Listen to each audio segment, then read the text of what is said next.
should address the chair rather than each other directly. And I say to honourable gentlemen, please, wear a tie, you just might not catch my eye. And members should remain in the chamber for at least 2 speeches. Or if it's questions at question time, it will be 2 substantive questions after their own. Show the respect to other members. Of course, I understand that new members may need a bit of time to familiarise themselves with the conventions and courtesies of the House, and I will take that into account when naming the chair. But I would urge every member to study the guidance carefully.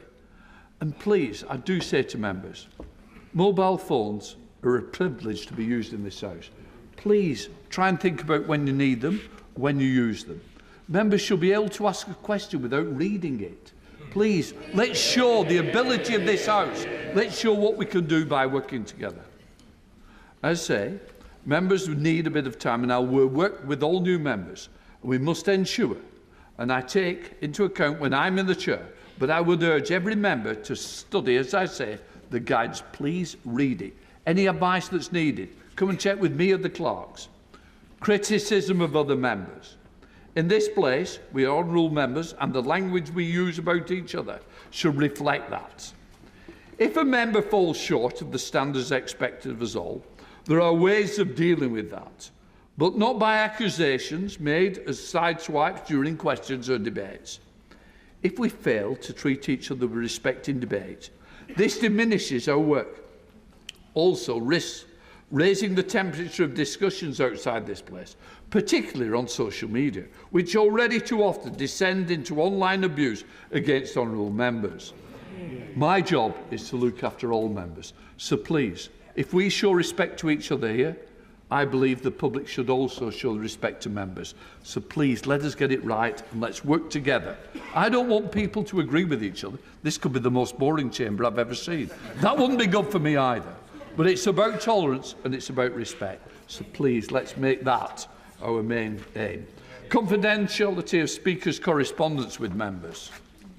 It's important that honourable members are able to raise matters with me freely, and for that reason, I keep such correspondence confidential. This includes applications for urgent questions. I remind honourable members it is equally important that my response, particularly on matters of privilege, are treated with the same respect. Speaking in the chair. I also wish to give some advice about seeking to speak in the chamber. I take into account the number of factors when determining who to call. One of those is how often a member speaks. In other words, if you spoke much more than colleagues, then others will be brought before you and treated. And I've got to say to Jim Shannon, remember that. I think that falls on deaf ears. But I would say that, colleagues, it's more likely to be called in the next debate for which you apply if you missed out on the last one. I know it can be frustrating not to be called in a debate or to be called very late. Prioritising the debates and question times, urgent question statements in which you seek to participate is one way of trying to avoid that happening. Staff in my office are always offer further advice. What I would say is, and I say now, it'll be very frustrating for the government side as there's so many. So just remember that. Don't take it out on my office. Please blame me at any time. When we now come to security and safety, finally, I want all members and everyone in the parliamentary community to be able to go about their work safely, both online and here in Westminster. The security of this building and those who work here depends on us all. We have a duty to be vigilant to assist those whose job it is to maintain this place as a safe place of work. But I also know it is about being a constituency MP, it is about meeting constituents, and it's about being able to represent those constituents within our constituencies that I take seriously. 2 members lost their lives, wasn't in this House, but in their constituency. So whatever I can do to support you, I will. Make sure you follow all the security measures. I never, ever want to receive another phone call like I've done previously. So please, look after yourselves, follow the advice. Your families matter, your staff matter, and this House matters. Security is the top of my agenda. Before moving to the first business of the new session, I would like to express my best wishes to all honourable members and to all those who work in the House. And I've got to say, well, I can. Thank you to all the staff who's made this transition. So I really do appreciate it. Please, let's enjoy the next session. Now then, we start with the clerk. Outlawries Bill. Before I call Leader of the House, I can now formally announce that the arrangements for the election of the Deputy Speakers. The ballot will be held on Tuesday, the 23rd of July, between 10 a.m. and 1:30 p.m. in the Committee Room 8. Nominations must be submitted to the table office between 10 a.m. and 5 p.m. on Monday, the 22nd of July. Nomination forms and an updated briefing note with information about the election are available in the vote office. Leader of the House to move the motion on temporary deputy speakers. I beg to move that for the period up to the first sitting day following the election of the Deputy Speakers under Standing Order 2A, Sir Edward Lee be Chairman of Ways and Means, Dame Siobhan McDonough be First Deputy Chairman of Ways and Means, and Sir Christopher Chope be the Second Deputy Chairman of Ways and Means. The question is that for the period up to the first sitting day following the election of the Deputy Speakers under Standing Order number 2A, Sir Edward Lee be Chairman of Ways and Means, Dame Siobhan McDonough to be the First Deputy Chairman of Ways and Means, and Sir Christopher Chope to be Second Deputy Chairman of Ways and Means. As many of that opinion say aye. Aye. Of the contrary, no. I think the ayes have it. The ayes have it. I now have to acquaint the House that the House has this day attended His Majesty's in the House of Peers, and that His Majesty was pleased to make the most gracious speech from the throne to both Houses of Parliament, of which I have the great accuracy obtained a copy. I shall direct that the terms of the speech be printed in votes, and the preceding copies are available in the vote office. Before I call the mover and the seconder of the debate, I want to announce the proposed pattern of debate during the remaining days of the Loyal Address. Today, debate of the address. Tomorrow, Foreign Affairs and Defence. Friday, Planning, Greenbelt and Rural Affairs. Monday, Economy, Welfare and Public Services. Tuesday, Immigration and Home Affairs. I now have the privilege. I shall call Peter Dowd to move, and then Florence Escher-Lobby to second the address. Peter Dowd. Thank you, Mr. Speaker. I beg to move, most gracious Sovereign, we, Your Majesty's most dutiful and loyal subjects, the Commons of the United Kingdom of Great Britain and Northern Ireland, in Parliament assembled, beg leave to offer our humble thanks to Your Majesty for the gracious speech which Your Majesty has addressed to both Houses of Parliament. Mr. Speaker, happy birthday to Her Majesty the Queen today. Yeah. Mr. Speaker, it is an honour to be asked to give thanks to His Majesty. So can I start by congratulating you, Mr. Speaker, on your re-election, and a warm welcome to new and returning members, including my honourable friend, the late member for Stalybridge and Hyde.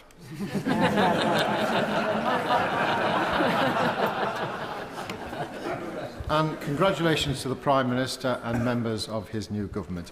And Mr. Speaker, I think it's worthwhile putting into context how I came to be moving the motion on the King's speech this afternoon.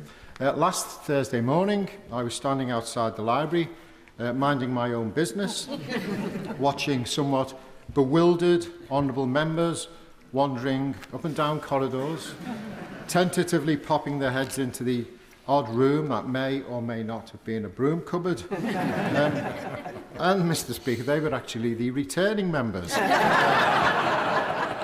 I can't imagine what it must have been like for the hundreds of new members, and of course it brought back memories of when I undertook similar meanderings in the corridors of power. Then came the call from the Chief Whip. My first thoughts were, oh dear. Oh, yeah.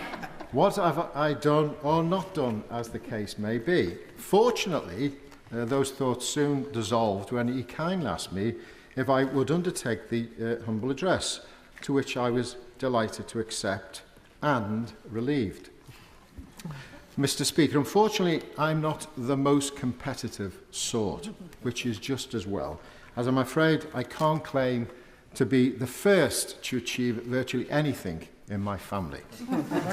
It started at birth as I was the last born child. And although I was a councillor at a relatively young age, alas, I was not the first by a long measure from my family. I was the leader of a council, but not the first leader of a council in my family, nor even the first, for example, to unveil a plaque on a new public building. That was pretty much routine amongst my forebears. Nor will I be able to look forward to being the first person to reach 100 years of age in my family. My late grandmother, Nin, ticked that particular box in 1984 and drove the point home by living until she was 105. As for being the first MP in my family, well, I can't claim that accolade either, as there were two before me. One was the member, no surprises for guessing, Mr. Speaker, for Bootle constituency. And until today, my position in the back of the family queue has held sway for decades. So, thanks to a good Samaritan in the form of the Chief Whip, I am the first in my family to move the humble address to His Majesty. I am, as we say in Merseyside, made up. It goes without saying that being a Member of Parliament is an honour, but I think being an MP representing the town I was born in is the icing on the cake. For those who don't know where my constituency is, it used to be a small fishing village, then a bathing resort for wealthy merchants just north of Liverpool. How times change. Today, my constituency comprises of a number of close-knit communities which, until after the war, were farmland. Ford, Litherland, Netherton and Old Rome. They comprised of the areas that housed thousands of families after the challenges of the war, and I think that vision can be renewed. Another part of my constituency, Seaforth, is home to the Port of Liverpool, and I'll come back to that in future debates. The country home of the Gladstone family was based in Seaforth. Indeed, Gladstone wrote how he had seen, quote, wild roses growing up on the very ground that is now the centre of Bootle. Another community, Orrell, expanded as time went by.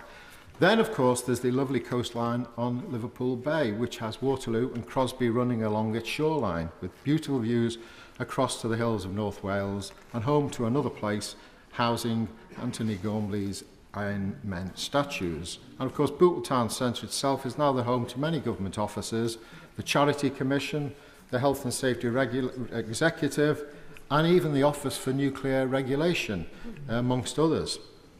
And given its location and its major dock system, during the war, Bootle was a major target of the Luftwaffe.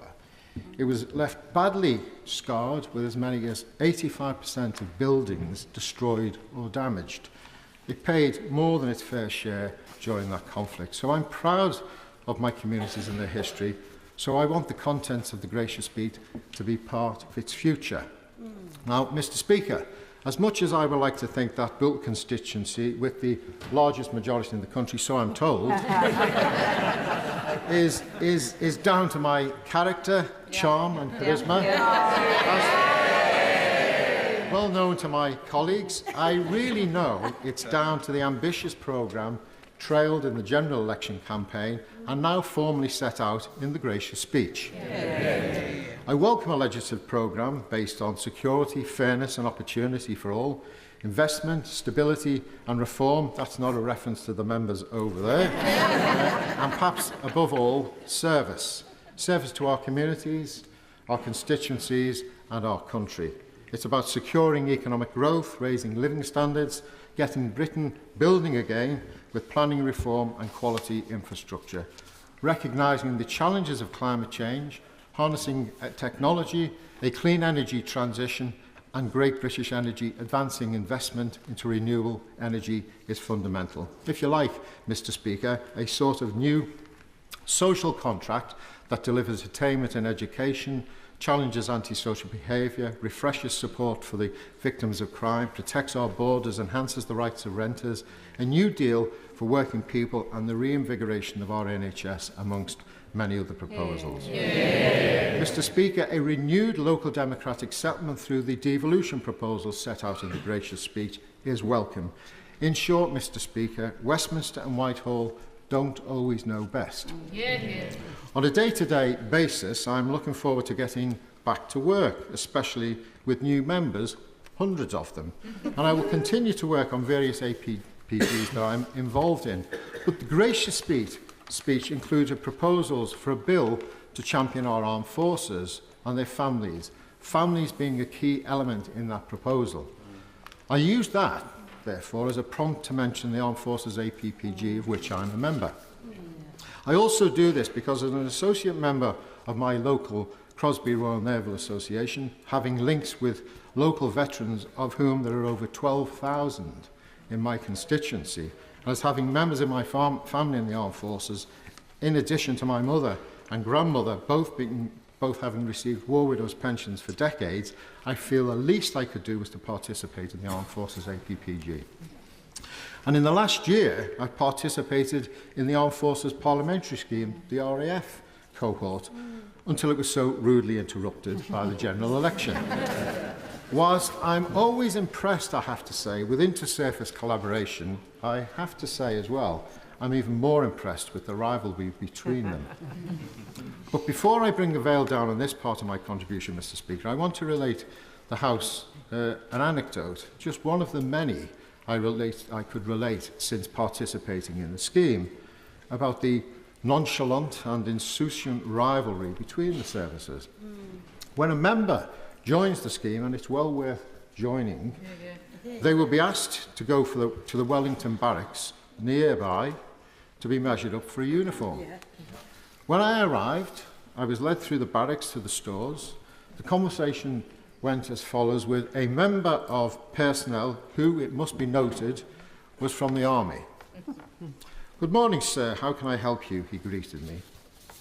"Good morning. I'm here to be measured up for a uniform," I replied. "And which service will you be serving with, sir?" "The Royal Air Force," I answered. "In that case, sir," he said, "you'll be needing a set of silk pyjamas and a smoking jacket."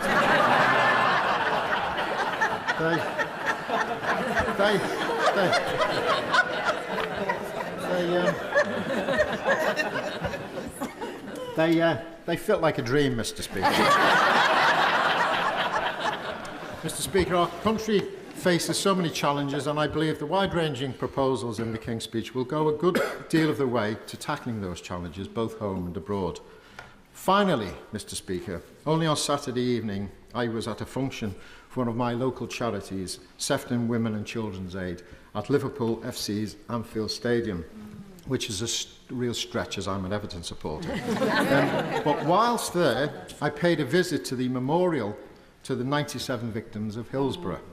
So I want to pay particular attention to the inclusion of what has become known as a Hillsborough Law in the gracious speech. I also want to thank the many individuals, families, survivors and the coalition of other organisations who have campaigned selflessly for decades to achieve this outcome, including members of this House. It means so much to the families of the victims of those who died and the survivors from our city region and beyond that the government will be fulfilling its promise to ensure a duty of candour on public services. Justice and respect at last. Thank you, Mr. Speaker.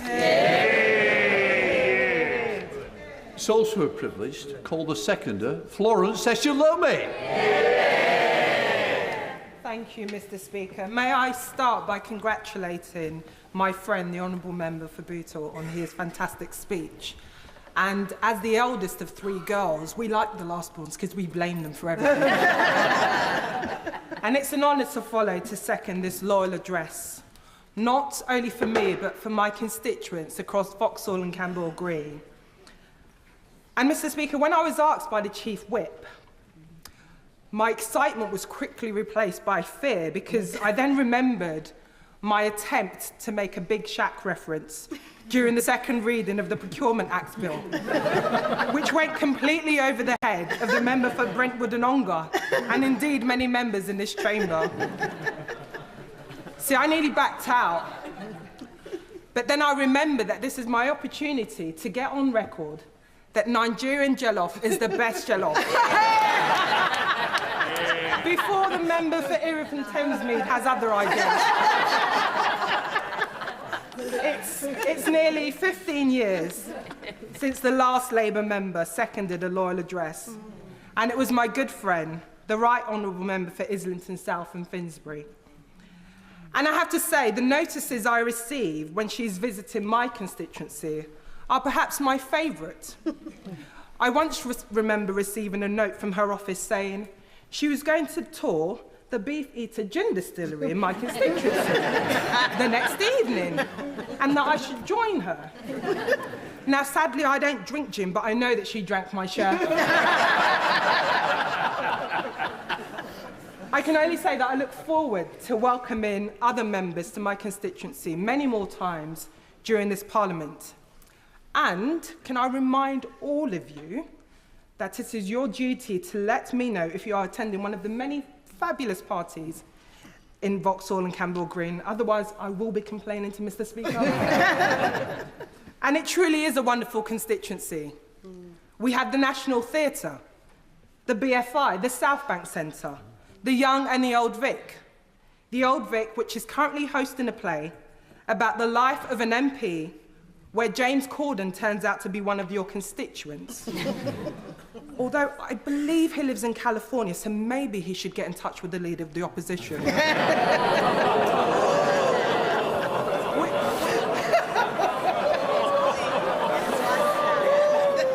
We also have the London Eye, which I'm sure the whole House will be delighted to know received permanent planning status earlier this year in May. That keeps it safe even from the clutches and planning reforms of the Chancellor and the Deputy Prime Minister. We have communities from all over the world, and even amongst the Sea of England shirts on Sunday, there were a few brave Spanish fans proudly wearing their colours, although, Mr. Speaker, they may have been just the SNP MPs. And we're also home to a number of MPs, advocacy groups, journalists, which means sometimes when I'm trying to avoid a journalist or politely decline an invitation, I often get hit with the dreaded line, "Oh, but I'm a constituent as well." I do warn journalists and members that I'll continue with my policy of giving no special treatment when you come up to me with any casework. Like many continuing MPs, the area I represent has changed significantly in this election following the boundary review. This means that I sadly no longer represent one of the Brixton estates I grew up on, as well as my church and my old primary school. The church is central to my life, and it's a microcosm of Lambeth. After Mass, I can see the impatience on my family's face, as I often discuss varied casework from the congregation. And I just want to reassure my honourable friend, the member for Clapham and Brixton Hill, you are going to receive multiple blessings with all those varied caseworks. And I know the wards that I'll lose will be represented by her. But then again, Mr. Speaker, based on past experience, not all the journey lobbies will notice that anything's actually changed. If the House will indulge me, I wish to briefly speak to a couple of policy issues close to my heart, and those of my constituents, which I'm most looking forward to working with the new Labour government on. Now, as an MP, one of the hardest conversations any of us will have are with the victims of violent crime. I've sat in many front rooms, holding grieving mothers and fathers, and they tell me about their loved ones who've been taken too soon. And with every hug and tear wiped away, I can feel their pain and the impact that this has on the wider siblings and other family members. Crime rips communities apart, leaving too many people vulnerable and open to exploitation. And one of the areas I'm proud of working on is on preventing abuse of gang-associated girls, whose mistreatment is sadly just one example of why our streets need to be safer. The Home Secretary's commitment to halving rates of violence against women and improving support for victims should be welcomed across the House. Yeah. Over the last couple of years, I've seen firsthand the impact of the cost of living crisis, and this has had on my constituents in Vauxhall and Campbell Green and communities right across the country. We all know that tackling climate change is one of the most urgent issues facing our world, and we cannot delay any meaningful action on this any longer. I'm therefore very pleased that the government is committed to addressing both these issues with an investment in clean energy transition that will lower energy bills for households, as well as restoring the UK's reputation as a climate leader. Yeah. But, Mr. Speaker, for millions of working people, real change will not come without action on housing. That's why I welcome the Deputy Prime Minister's plans to build 1.5 million new homes across the country, including a new wave of council houses, like the one that gave me and my family that security. You see, Mr. Speaker, I still remember that daily commute from a B&B in King's Cross and the excitement on my mum's face when we received the keys to permanent housing. We no longer had to lug our belongings in a black bag. But sadly, this is the case for so many people still in 2024. Vauxhall and Campbell Green is home to a high number of people, many of whom are private renters. The power that Section 21 gives immoral landlords to evict tenants for no reason is an outrage. I'm glad that this government will finally ban no-fault evictions for good. Lastly, I'm proud to be an advocate for the eradication of HIV and AIDS, an issue on which we have made so much progress in recent months. As my fellow co-chairs of the All-Party Parliamentary Group on HIV and AIDS, in November last year we had the honour of hosting a reception in Mr. Speaker's house to thank Sir Elton John for his work in this field over the last 40 years. It was a fantastic event, and our new Prime Minister reaffirmed his commitment to ending new HIV transmissions in the UK by 2030. Coincidentally, it also means that today's royal event, I've had the privilege of speaking, and it's the second one in the last 12 months, because we can all agree Sir Elton is music royalty. This Parliament sees a large churn of MPs, and may I take this opportunity to congratulate and welcome new members. Literally, do not worry if you get lost.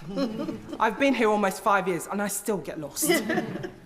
My one piece of advice is this: make sure you know where Westminster Hall is, because you'll always find the member for Strangford there, on hand to point you in the right direction. Although this is after he's finished speaking in whatever debate's going on that day. And Mr. Speaker, while it was wonderful seeing so many Labour MPs winning on the 4th of July, it was mixed with a slight sadness that we have to say goodbye to colleagues who had to cross this House with great dedication for their constituents. I'm delighted to see the member for cities of London and Westminster in her place on these benches. But I'd like to reference the importance of the work I did with her predecessor, my friend Nikki Aitken. As the two MPs responsible for Westminster Bridge, we worked together in the last Parliament, not only to commemorate the horrific Westminster Bridge attack, which happened in 2017, where 6 people sadly lost their lives, including the late P.C. Keith Palmer. We also worked to improve the safety of what is a very busy and active part of London. Nikki also worked tirelessly to make sure the Pedicabs Act was brought into law, despite the persistent objections of the member for Christchurch, which, again, I'm sure many new members will get used to. I also pay tribute to the outgoing father of the House, Sir Peter Bottomley.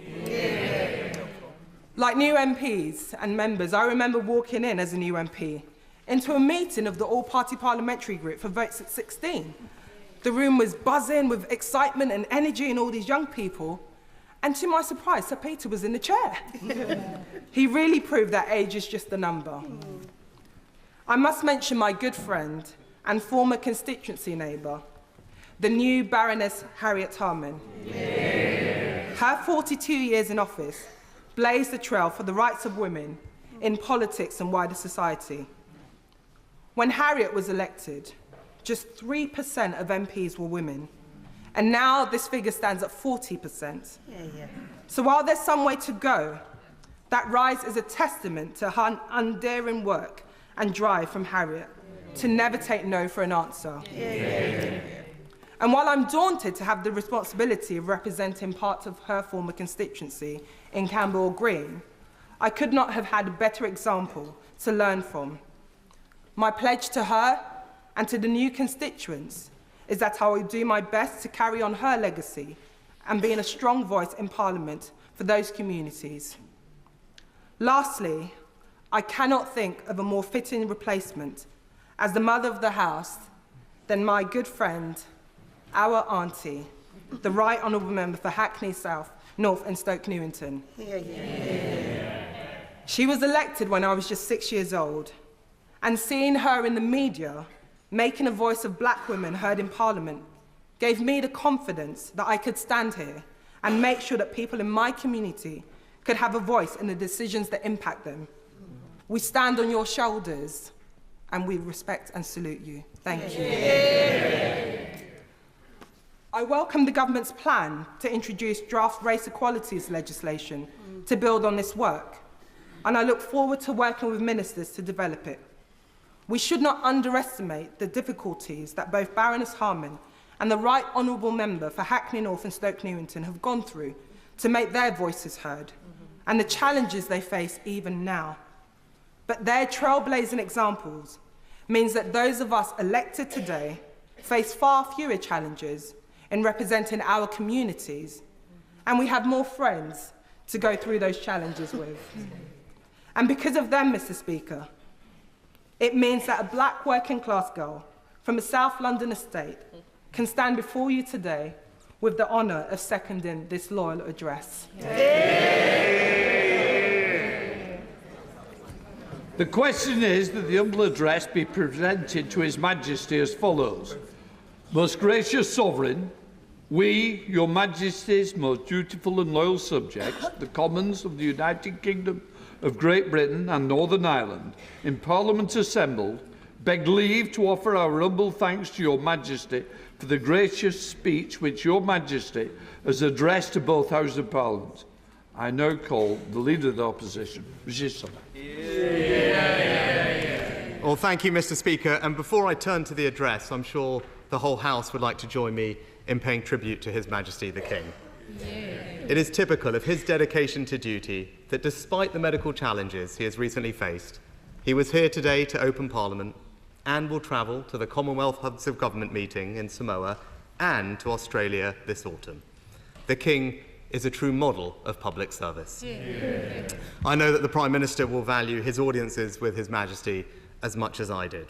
And I think we all recognise that the King is aided by the constant support of Her Majesty the Queen, and I know the whole House will join me in wishing her a very happy birthday. Today we also pay tribute to Tony Lloyd. Tony served the people of Greater Manchester for 45 years, and for 36 of those as a member of this House. He was a great parliamentarian, kind and wise. His family should have enormous pride in the contribution he made to this place and to the community that he loved and served. They are in all our thoughts today. I'd also like to welcome all new members to their places. Being elected as a Member of Parliament is a great honour and a great responsibility. We serve our communities and our United Kingdom. I know that whatever our political differences might be, we are all motivated by a desire to make life better for our constituents and our country stronger. And I know that the whole House will join me in deploring the assassination attempt on President Trump.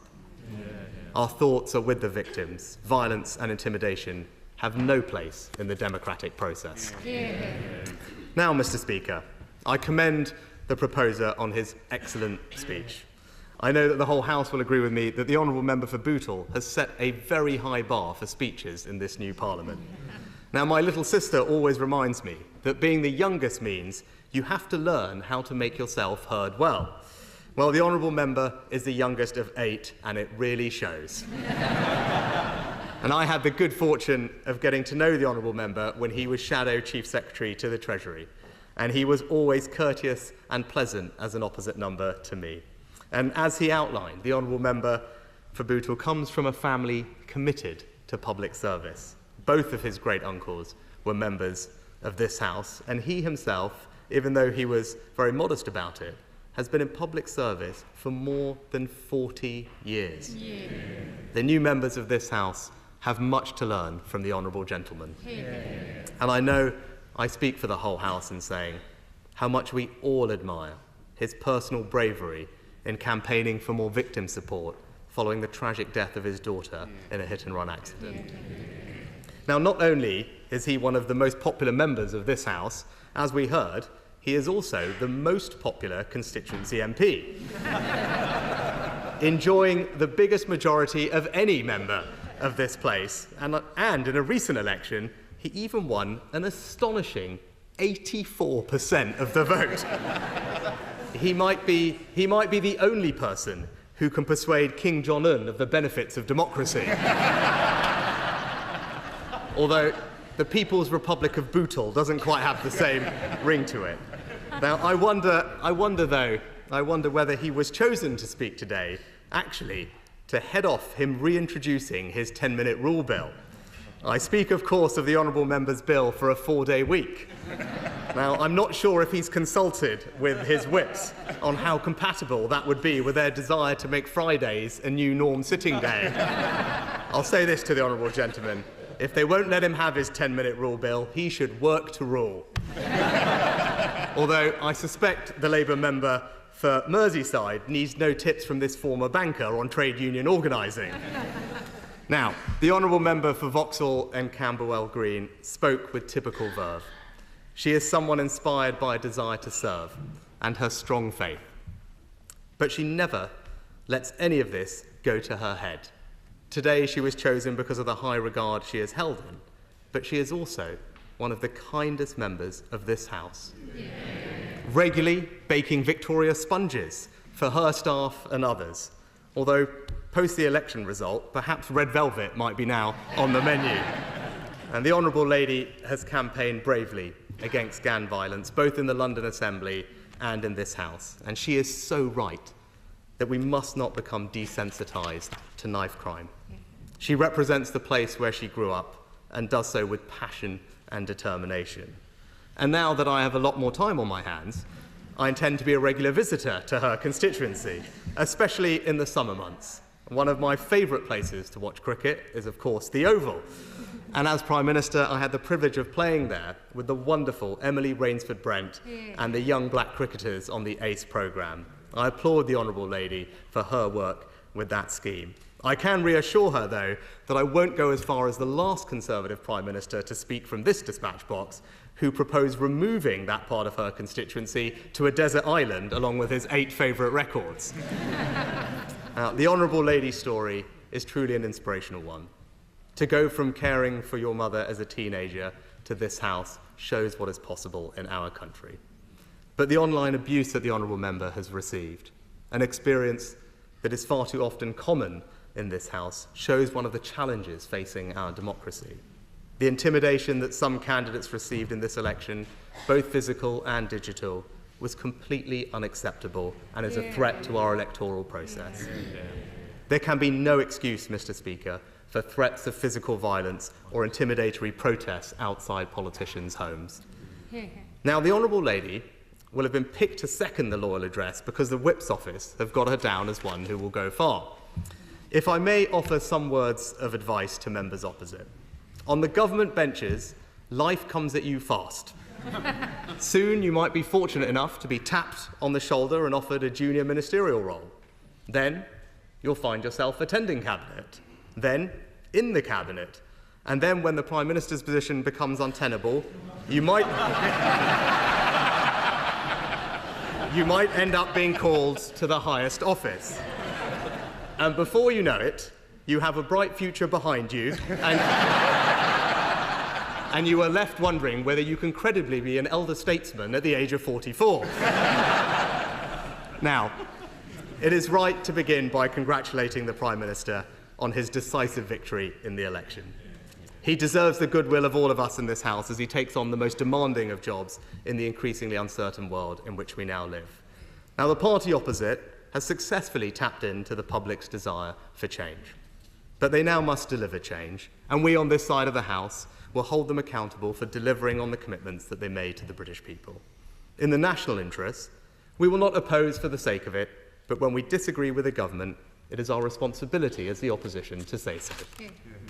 And what will guide us will be our principles: sound public finances, a belief that people know how to spend their own money better than governments do, that private enterprise, not state intervention, is the key to delivering growth and prosperity, public services that work for those who need them, an education system that gives everyone the best start in life, secure borders, and a strong national defence.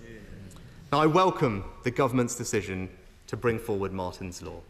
I'm sure that the Prime Minister will find, as I did, that one of the most humbling parts of the job is seeing people whose lives have been touched by tragedy and seeing how they don't turn to anger or bitterness, but campaign to ensure that other families do not have to endure the same pain that they did. And I particularly commend Figen Murray for her work to get this law onto the statute book. I can assure her that this measure will command consensus in this House, and we will work with the government to make sure that it becomes law as soon as possible. I'm also glad that the government will continue with plans for a smoke-free generation. I know there are deeply held views on both sides of this issue, and I have deep respect for those, especially on my own benches, who disagree with me on this question. Measures that end access to products are never easy, but I do believe that ensuring that our children can be the first generation that doesn't have to suffer the false choice to quit smoking or not because they will have never started is a truly worthy aim. It will make us a healthier, fairer country where people live longer and better lives. Now, the first duty of government is the defence of the realm. And we're fortunate in our country to be protected by armed forces who are unrivalled in the world for their professionalism, bravery and skill. And I know the whole House will agree with me that they are truly the best of us. Every month in my previous job, I became more concerned about the threats to our country's security. We live in an increasingly uncertain world. We need greater investment in our military if we are to deter our enemies and defend our interests. And as I warned earlier this year, there is an axis of authoritarian states who are a threat to our values, freedom, democracy, and the rule of law, and we must collectively stand up to them. The world is more dangerous now than it has been at any time since the end of the Cold War. So I would urge the Prime Minister to commit to boosting defence spending to 2.5% of GDP by 2030. And if we lead the way on this, we can make 2.5% the new NATO benchmark for defence investment. This is the single best way to strengthen the alliance. It will show the Americans that we do not expect them to bear every burden. And it would show President Putin that NATO is serious about bolstering its defences and will also be the most effective way to deter further acts of Russian aggression. Now, in the last few years, there has been an impressive amount of consensus across the House on foreign policy, on the importance of supporting Ukraine, on the centrality of NATO to our national defence. And in that spirit, I commend the Prime Minister on his work at the NATO summit. And I'm glad that he and the Secretary of State for Defence have taken such rapid steps to demonstrate that while the government has changed, this country's commitment to Ukraine's security remains constant. And I also welcome the Right Honourable Member for Tottenham's visit to the Middle East. It is of fundamental importance to this country that as we make real progress towards a two-state solution, our friend and ally Israel has a right to defend itself and to live in peace. And let me turn next to another crucial issue facing not just our country, but the broader Western world: illegal migration. Now, the fundamental question is what to do with people who arrive here illegally but cannot be returned to their own home country. Now, our approach was to send them to a safe third country. The Prime Minister was clear that he would scrap those plans, and I acknowledge that. And our fear remains that without such a deterrent, the country will end up having to accept that a large number of those who cross the channel illegally will end up remaining here. And how to prevent that is something that the government, I know, will soon look to address. And when it comes to legal migration, I urge the Home Secretary to retain the measures that we implemented, which are forecast to halve net migration in the next 12 months.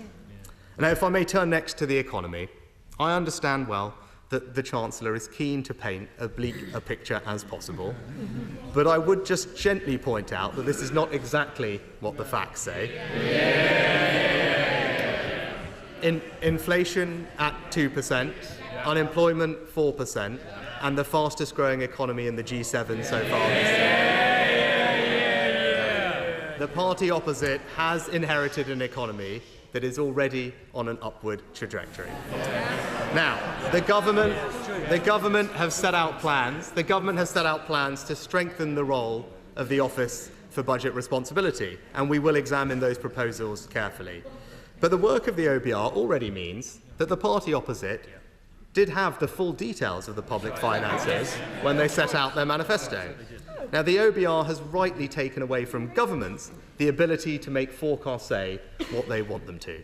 But they have also taken away from oppositions coming into government the ability to say that they did not know the true state of the public finances. As Paul Johnson of the Institute for Fiscal Studies has said, the books are wide open, fully transparent. In his words, trying to pretend that things are worse than expected really won't wash. Now, the party opposite promised no tax rises on working people and no plans for tax rises beyond what's in their manifesto, in full knowledge of the public finances.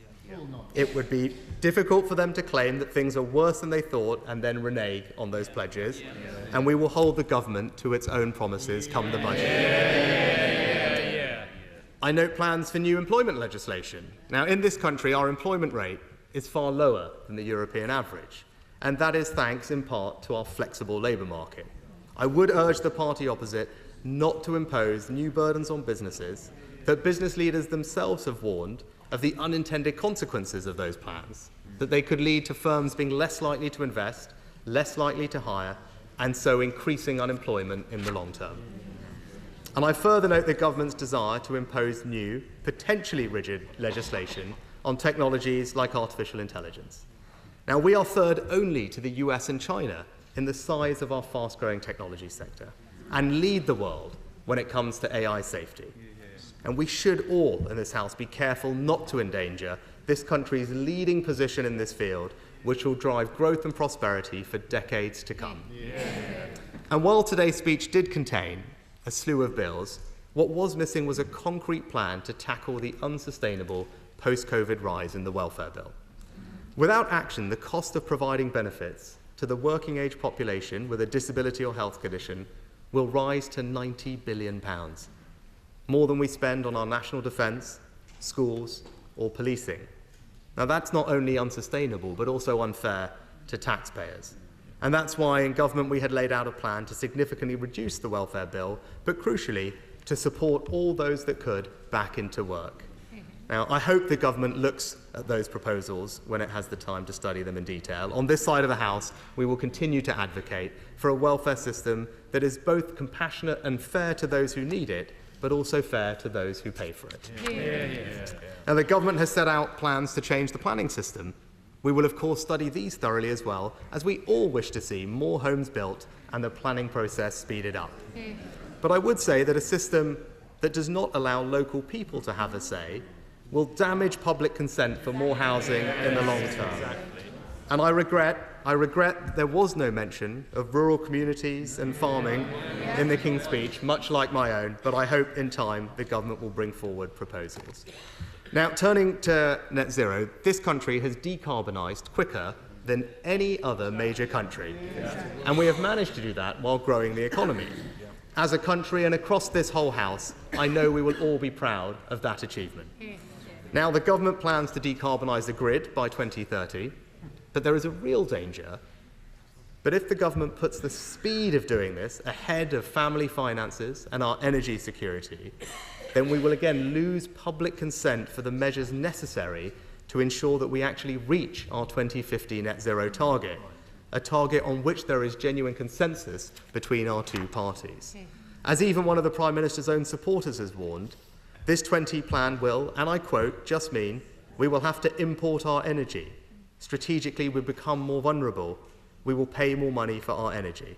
So I hope that the Energy Secretary reflects on those thoughts. Now, lastly, Mr. Speaker, the government has set out plans for reforms to the other place. Looking at the benches opposite, there can be no doubt about the government's ability to get them through this House.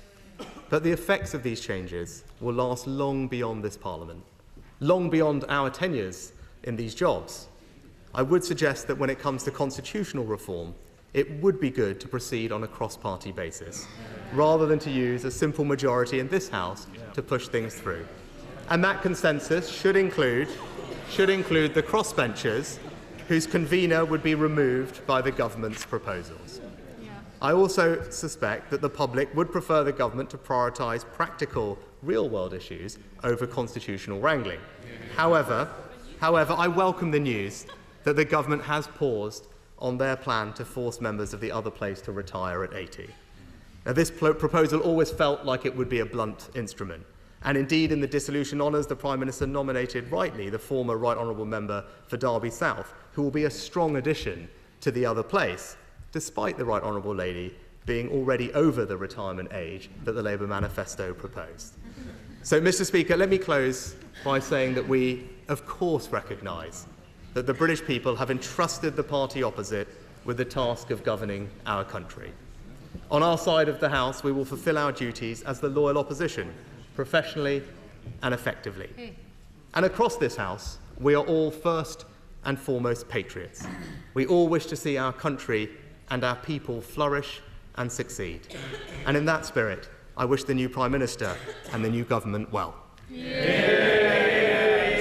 I now call the Prime Minister, Sir Keir Starmer. Thank you, Mr. Speaker.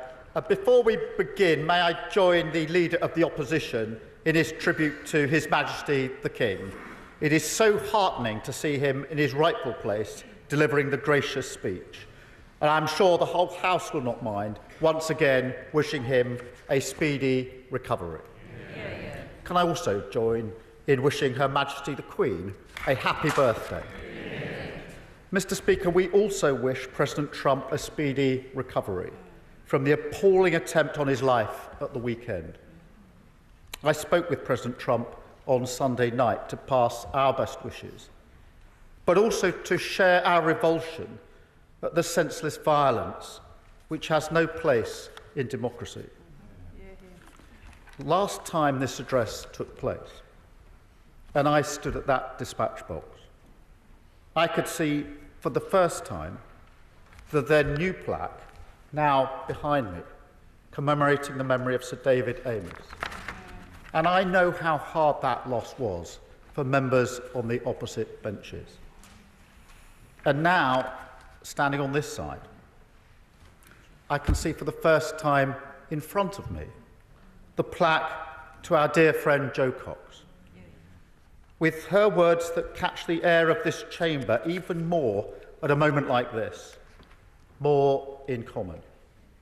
So while our thoughts at this time are, of course, with President Trump and the American people, we cannot think that this is something that only happens elsewhere. We must heed the words of President Biden to lower the temperature of our democracy, work across our disagreements, and find each other's common decency. Mr. Speaker, I also want to congratulate the England football team for their achievements in the Euros, something the Leader of the Opposition and I were talking about this morning.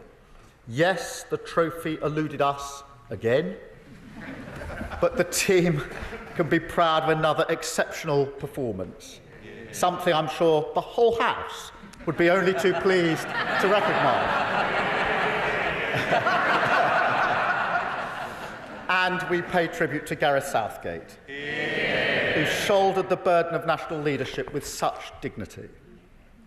Mr. Speaker, this government has been elected to deliver nothing less than national renewal, to stop the chaos of the past 14 years, turn the page on an era of politics as noisy performance, and return it to public service, and start the work of rebuilding our country. A determined rebuilding, a patient rebuilding, a calm rebuilding. a rejection in this complicated and volatile world of those who can only offer the easy answer, the snake oil charm of populism.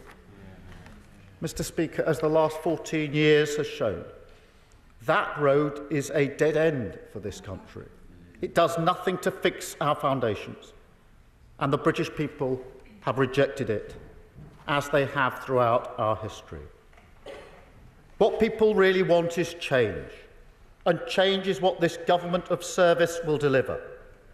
A King's Speech that takes the brakes off our economy and shows to the British people that politics can be a force for good, the vehicle for improving lives of millions, no matter who you voted for. Mr. Speaker, it's a day when we get on with the serious business of government.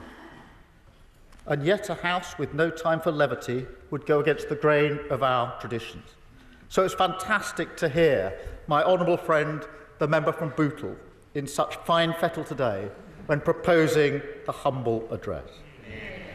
He spoke with great passion, as he always does, for his constituency, famous, as he himself mentioned, for the Anthony Gormley sculptures on Crosby Beach.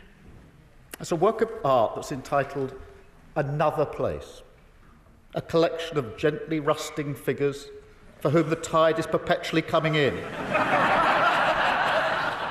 A solid grounding should he ever consider a career in the other place. But I'm sure this House will agree. He is also one of the warmest and most generous members. A generosity that, ahead of a previous election, extended to an offer to hand-deliver Conservative leaflets, a commitment to the democratic process that should be applauded, not least because it resulted in a stonking increase in his majority for Labour. But, Mr. Speaker, as anyone who knows my honourable friend will confirm, while he does like to relax with a glass of wine and listen to Engelbert Humperdinck, for him, family always comes first. And the Leader of the Opposition referred to his daughter. And growing up, he was cared for by his 4 sisters.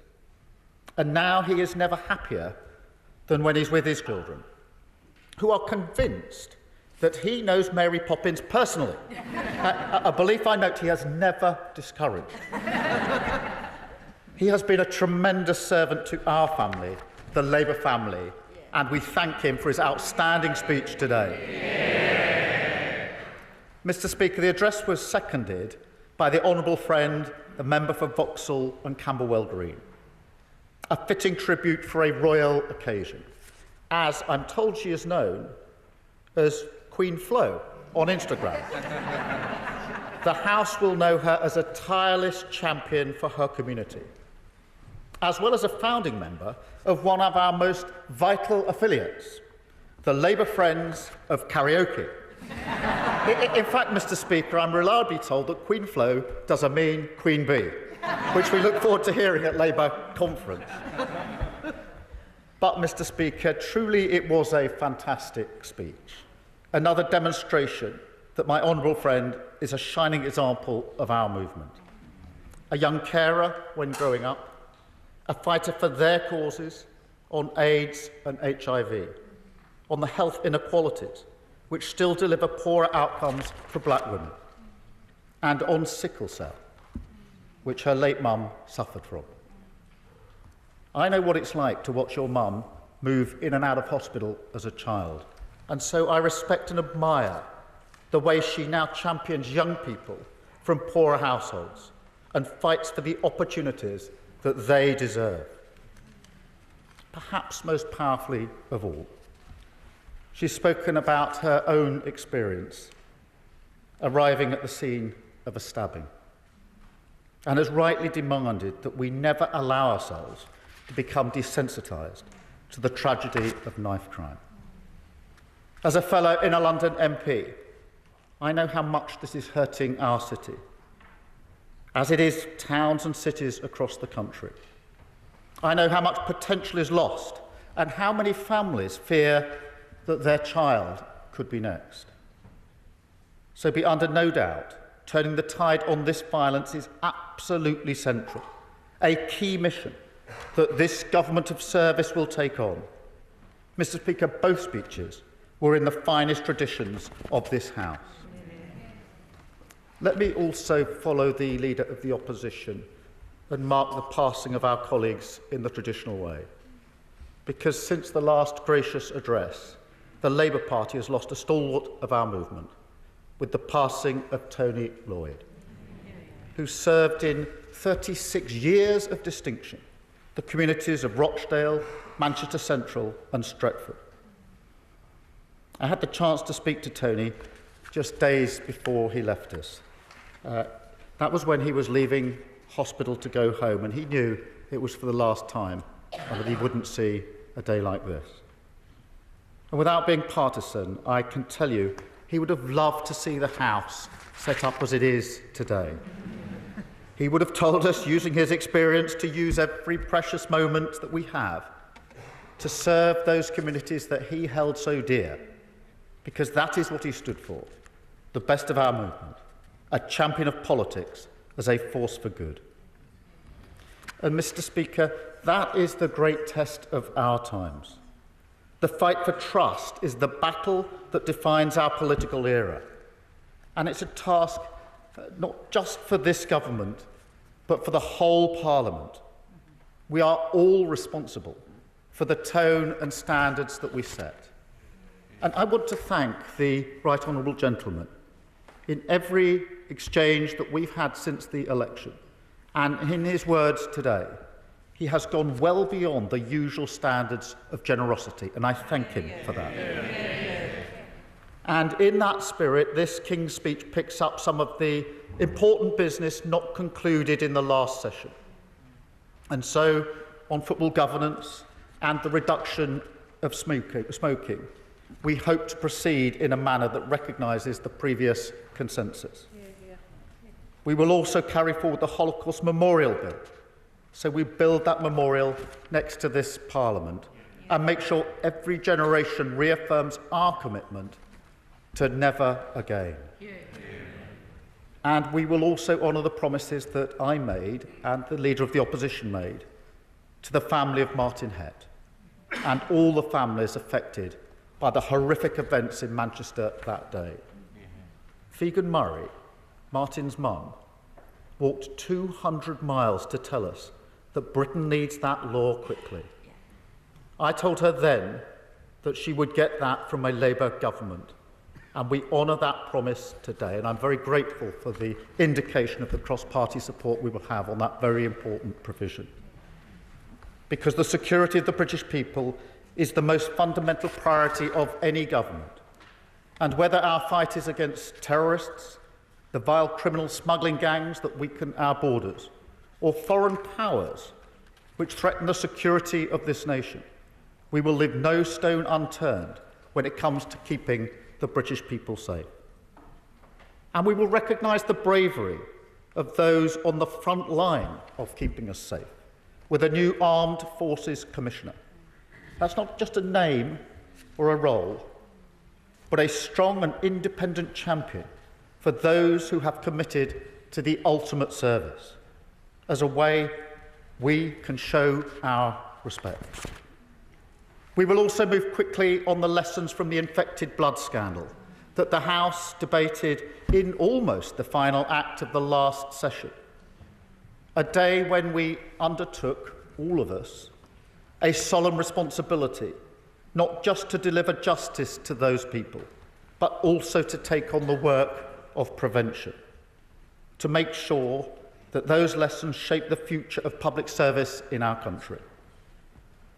Because scandals like infected blood, Windrush, Horizon, Hillsborough are united not just by the scale of the injustice, but also by the indignity that the victims and their families have been put through, merely for standing up for truth and justice. So it is high time to bring in a duty of candour, the Hillsborough Law, because a government of service must also be a government of accountability and justice. That is what service means. Yes, I will. I thank the Prime Minister for giving way during his excellent speech, outlining the hope and renewal within this King's speech, much needed in constituencies like mine, in Luton North, where over 45% of children are growing up in relative poverty.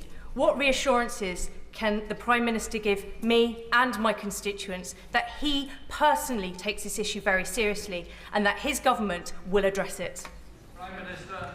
Well, I'm grateful for that intervention, and I give my assurance to her and to the whole House that I do take child poverty extremely seriously. I'm proud of the record of the last Labour government in reducing child poverty. It clearly had a strategy, and we will have a strategy, and I'm very pleased to have announced today the task force that will lead our strategy to reduce child poverty. No child should be growing up in poverty. And we will work across the House on that issue, and I will take an intervention. Very grateful. Thank you, Mr. Speaker. I'm very grateful to the Prime Minister for giving way on his newly announced task force, which, of course, Beth Rigby was announcing on Twitter as we were all within this chamber. Mr. Speaker, can the Prime Minister outline how many children will remain in poverty whilst that task force undertakes the work, which will ultimately lead to the same conclusion we are proposing, to scrap the two-child benefit cap? Well, look, I do welcome this. I know this is an issue across the whole House. I don't think there's a single member that doesn't care about child poverty. The point of the task force is to devise a strategy, as we did last in government, to drive those numbers down. It can't be a single issue, it's across a number of strands, and we will work with people across the House in order to do it. What matters is the commitment to do it and to drive those numbers down. That is what we did last in government, and we will do it again. But, Mr. Speaker, I'll just make some progress and then I will. Mr. Speaker, whilst I respect the tone of the Leader of the Opposition's contribution, I can't stop my mind wandering back to 9 months ago when he was at this dispatch box. His great political hero, Nigel Lawson, once said, "To govern is to choose." And every day serving the people of this country is a chance to make a difference for them. Yet, Mr. Speaker, the last King's speech was the day when the veil of his choices slipped. And we all saw a party, his party, content to let our country's problems fester, content to push aside the national interest, as they focused almost entirely on trying to save their own skins. Mr. Speaker, we will have time over the weeks, months and years to debate the measures in this King's speech and the choices of this government. But I defy anyone on those benches or elsewhere to look at the ambition and purpose of our intent and not to receive a return to the serious business of government. No more wedge issues, no more gimmicks, no more party political strategy masquerading as policy. This is an agenda focused entirely on delivering for the people of this country. Legislation for the national interest that seeks only to fix our foundations and make people better off. Solve problems, not exploit them. Because, I'll just make some progress in the way. Because, Mr. Speaker, with each day that passes, my government is finding new and unexpected marks of their claim. Scars of the last 14 years where politics was put above the national interest. Decline deep in the marrow of our institutions. We've seen that in our prisons, writ large. We've seen it in our rivers and seas, even worse than we thought. And we've seen it in our councils, pushed to the brink by the previous government, now unable even to deliver basic services to children with special educational needs. And, Mr. Speaker, we've already taken first steps on so many of the priorities we put before the British people. The work of change has begun, but we know, as they do, that national renewal is not a quick fix, The rot of 14 years will take time to repair. Nonetheless, I will give it. I'm grateful to the Prime Minister for giving way, and he talks about priorities. Well, of course, people in rural communities around the country see the vast majority which the Right Honourable Gentleman has assembled, and they're afraid.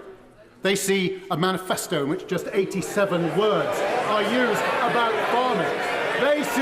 They see a King's speech. They see a King's speech with no mention of rural communities or rural priorities. Will the Prime Minister please take this opportunity to reassure people in rural and farming communities that his Labour government will take notice of them? Prime Minister, just to say, look, intervention one thing, but to actually make a speech is not the best time to do it. Prime Minister. Well, let me take this opportunity to reassure those in rural communities. I grew up in a rural community myself, and I think that if you look at the places that are now represented on these benches, you'll see the reassurance that has been given that will also be given again. The King's speech we've brought to this House today is a marker of our intent, not only a certain destination for the future of this country, but a new way of governing, a government of service, guided by clear missions, with a long-term plan to fix the foundations, a plan which starts, as it must, with our economy. Under his watch, the last Parliament was the first in modern history to leave living standards in a worse place than they found them. The consequence not just of Tory irresponsibility, but of a more pervasive inability to face the future, a ducking of the hard choices, eyes fixed always on the horse trading of Westminster politics, I will in a moment, rather than the long-term national interest. Mr. Speaker, we don't just turn the page on that today, we close the door on it forever. A budget responsibility bill that will protect the living standards of working people from the chaos they endured under the last government. A commitment, no matter how fierce the storms, to economic stability as the foundation we build on. That is a changed Labour Party at work. And then on that foundation, we take the brakes off Britain, go further and faster on measures to generate higher economic growth. Workers and business united in the cause of wealth creation. We will reform the planning rules, a choice ignored for 14 years, to build the homes and infrastructure that Britain needs. We will level up rights at work, a choice ignored for 14 years, to deliver security and dignity at work. We will create a new industrial strategy, invest in cleaner, cheaper British energy, harness the power of artificial intelligence, improve our public transport, confront our historic challenges on technical education, transform our skills agenda in partnership with business, and push forward devolution to the cities, regions and councils of England. A plan for wealth creation that will finally lead us out of the pay more, get less doom. That is their legacy. And let me be clear, we will work with anyone invested in the future of our country. I've said, I'll just complete this. I said that we would serve everyone, whether they voted for us or not. And I meant it. So let me say directly to the benches opposite, if you're invested in the success of your community, we will work with you. This is a new era. We are turning the page. We're turning politics to service. Because that is what the people of this country want to see from their politicians. And service is a stronger bond than political self-interest. That is what country first means. The only way we can restore trust, and the reason this government of service was elected. Mr. Speaker, we were also elected to repair our public services with investment and reform, to make them once again beacons of justice for the communities that they serve. A signal to our country of the cause that fires national renewal. My determination for everyone in our country, England, Scotland, Northern Ireland, Wales, no matter where they started in life, to feel that success belongs to them. It is a cause, Mr. Speaker, that I do believe unites this House and indeed the people of this great nation. So I will. Mr. Speaker, can I commend the Prime Minister? There are many within this House, both sides of this chamber, both in opposition but also in your party, who welcome your election as Prime Minister and look forward to the delivery of some feel-good factors for all of this great nation of the United Kingdom of Great Britain and Northern Ireland. Always better together, is what I always say, and even those in the chamber who maybe have different ideas perhaps think the same as well.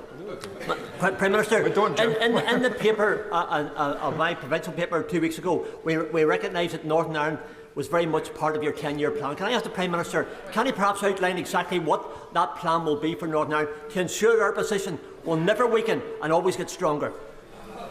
Can I just say, Jim, you'll be definitely bottom of the list, but don't worry. Prime Minister. I'm grateful for that intervention. It was very important to me and to my government that within days of being elected, I went to Scotland, to Northern Ireland and Wales with the message that I did about working together. As he will know, I worked in Northern Ireland for 5 years on reforms to the police service in Northern Ireland. It matters to me that we make progress on all matters across all of our nations, and that is the way that we will operate as a government. That was a statement of intent going as I did in those early days, and I will continue in that vein in direct answer to his question.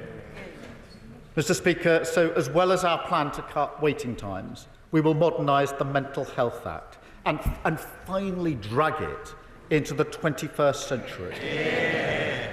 And we will raise standards in our schools, improve the confidence, the well-being and the happiness of our children, because that is so often the barrier that holds them back. We will also work on landmark legislation on race equality, tackle the structural injustice of unfair discriminatory pay. Now, Britain has come a long way on matters like this. One look at this Parliament shows that we're moving forward. And I recognise the efforts of so many in this House, on all sides, to tackle this injustice. But, Mr. Speaker, we can still do more, and therefore we must, and we will. We will also begin work on banning conversion practices and bring forward tough new protections for renters. Promises that have lingered in the lobby of good intentions for far too long.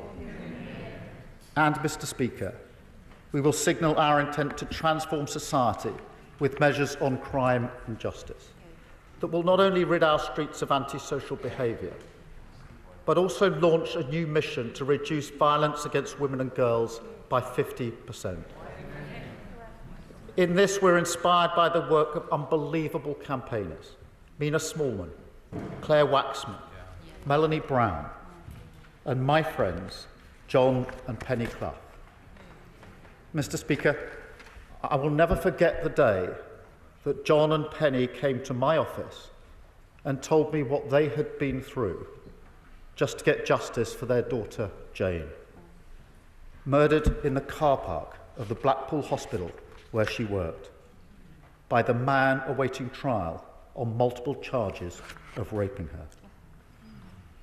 I gave them my word then that I would do what I could, not just for John and Penny and Jane, but for all the Johns, Pennies and Janes in our country. Mr. Speaker, it's an enormous undertaking. I wish it wasn't, but it is.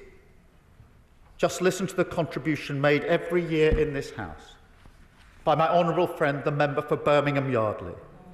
A grim reminder of just how many women are killed every year by domestic violence. And yet, as everybody who works in public service knows, government can make or break a life. I've seen it myself as a public servant. I also know from those campaigners what service can do when it listens and empowers people far beyond the walls of the state. So, Mr. Speaker, this is how we will go about our business: mission-driven, focused on ambitious goals, bringing together the best of our country, committed to the practical difference, big and small, that we can make together. That is the reward and the hope of service, the business of change, and the work of this government of service that we will take on. We will stop the chaos, fix our foundations, and take the brakes off Britain. A King's Speech that returns politics to serious government, that returns government to public service, and that returns public service to the interests of working people. That is the path of national renewal, the rebuilding of our country, and we take another step today. Thank you, Mr. Speaker.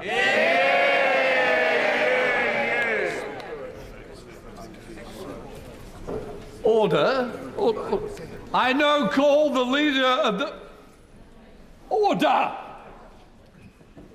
Please, let's show respect to each other. Let's not set off on the bad foot. We want to be on the right foot. I now call the leader of the Lib Dems, Ed Davey. Thank you, Mr. Speaker. And on behalf of the Liberal Democrats, I want to add our sincere thanks to His Majesty King Charles for his gracious speech. And like other party leaders, wish him to continue on his recovery, and also join them in sending our best returns, happy returns on the birthday of Her Majesty.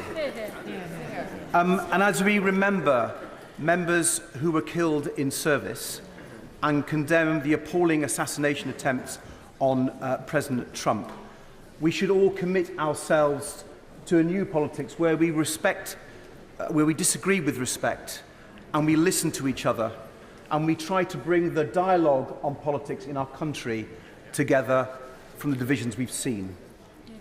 And can I join others in paying tribute to the late Tony Lloyd? He had many campaigns and many issues that he championed in this House.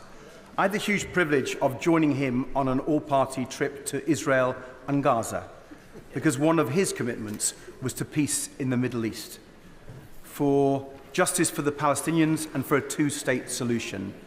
And let us all commit ourselves to that again. And I would also like to pay tribute, Mr. Speaker, to the honourable members for Bootle and Vauxhall and Camberwell Green for their accomplished speeches, proposing and seconding the loyal address. I know the member for Bootle comes from a political family. He explained that in some detail. And I believe his great-uncle, Peter, once the Labour MP for Preston South, later became a Liberal councillor in Liverpool. So may I say to the honourable gentleman, if he does follow in his great-uncle's footsteps, he won't be the first in his family to see the Liberal light, and our door is always open.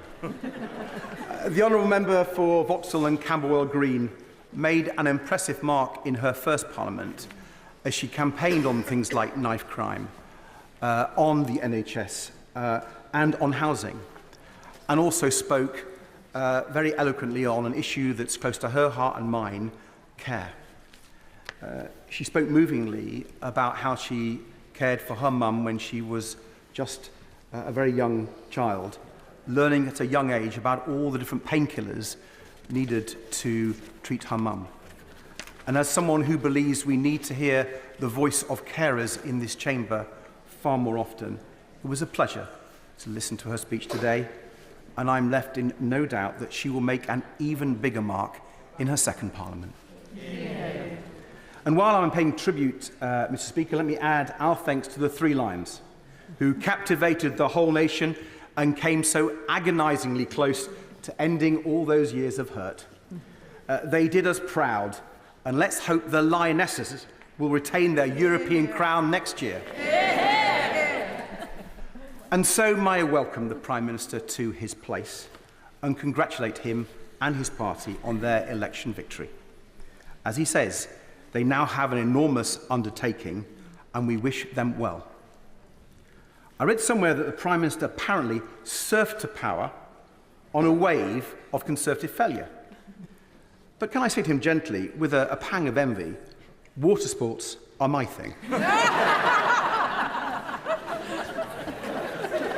But, Mr. Speaker, the challenge awaiting this new government are certainly great, and set against that challenging backdrop, there is much to welcome in the programme set out today, not least the government's focus on getting our economy growing strongly again. And the Prime Minister is right to say that building more homes is an essential part of that, as you can see from the work of many brilliant Liberal Democrat councils, from Cumbria to Eastleigh, and in my own area, the Royal Borough of Kingston. The best way to build the many extra homes we need, especially those extra social and affordable homes, is to properly engage local people and communities and bring them along with you. And that is the community-led approach that we on these benches will continue to champion. Very happy to give way. I'm delighted to see that the leader of the Liberal Democrats seems to be openly advocating the work of Eastleigh Borough Council. Could I just remind him that that council is only building double the number of houses required because his party leadership has got them into £800 million worth of debt to pay off the debts that they accrued? Well, I'm delighted to say that today we welcome the new Honourable Member for Eastleigh to the Liberal Democrat benches, and I'm sure she will have all the answers the Honourable Gentleman needs. But growth and house building are not the only challenges, crucial though they are. I'm sure of us, all of us across the House, as we knocked on doors during the election campaign, heard the same from so many people, a common refrain from people of all backgrounds and all walks of life, that nothing seems to be working as it should. From the health and care crisis to the sewage scandal to the cost of living, the British people have overwhelmingly rejected the past out-of-touch Conservative government that has gone. But after so many years of being taken for granted, many people have simply lost faith in our political system to solve their problems. So we on these benches do recognise the scale of the challenge now facing the new government. They have a big job to do, and so do we. We work hard on behalf of our constituents. We will scrutinise the government's plans carefully and strive to improve them. And, Mr. Speaker, we will oppose them when we think they've got it wrong. But where they act in the national interest to solve these problems and improve people's lives, we will support them. One issue came up more than any other on door after door, and I'm sure it's the same for members in all parties: the issue of health and care. Patients waiting weeks to see a GP or an NHS dentist, if they could find one. More than 6 million people waiting on NHS waiting lists. Tens and thousands of cancer patients waiting months to start urgent treatment. Patients stuck in hospital, ready to leave, wanting and waiting to leave, sometimes for weeks, but unable to, because the care home place wasn't there. The care worker, the support for their family carer wasn't in place. And, Mr. Speaker, fixing this crisis in our NHS is essential, not only for people's health and well-being, but also for our economy, for growth. Only if we get people off these waiting lists and into work can we get our economy growing strongly again. I have to give way. He mentions the delays and the waiting times in NHS social care. So how much does he regret his role in the 5 years he spent in coalition with the Conservatives creating that situation? Well, I do disappointed in the Honourable Gentleman's intervention, because we could all go back to things that other parties did in government and say that they were wrong. And I would just say to the Honourable Gentleman, I come to this task now in a spirit of constructive opposition to work through for the best for our country, and I hope he and other members will too. And it's why I welcome in the King's speech a number of measures for the NHS, for reducing waiting times, and particularly on mental health. We want to work with the government to improve those. They are long overdue. But I would also urge the government, of course, to look at the proposals in our manifesto on the NHS, boosting GP numbers so that everyone can get an appointment within 7 days or 24 hours if it's urgent, improving access to dentists and, crucially, to local pharmacists too, because if more people can get the care they need early and locally, fewer people go into hospital, giving cancer patients the care they deserve with a cast-iron guarantee that they will start treatment within 2 months after diagnosis. This is the scale of the ambition we need, Mr. Speaker, for our NHS right now, and I hope the government will show it. But there is another part of this crisis that needs to be fixed. and it needs urgent attention, and that's care. I spoke about my own caring journey during the election, first for my mum when I was a teenager, then for my dear Nana, and now as Emily and I care for our severely disabled son, John. And Mr. Speaker, I've been incredibly touched by the response from colleagues from across the House who've reached out to tell me how important it is that we speak out on care. For people who need care and for their carers, both professional social care workers and for family carers, people looking after their loved ones. I've had the chance to hear from carers all over the country, of all ages, as they shared their personal stories with me. Like the couple who care for a son with similar care needs to John, who reached out to say they know what it's like to worry about what happens when you're no longer there to look after your disabled son. And they offered me advice. I was so touched by their kindness and generosity. Mr. Speaker, each care story is so different, and yet in many ways they have much in common. We all share in the special, wonderful bond we have with the ones we care for, and we all share in that feeling like no one else understands us. Caring has been in the shadows for far too long. Let this be the Parliament when carers' voices are heard, when we become the caring nation. Yeah.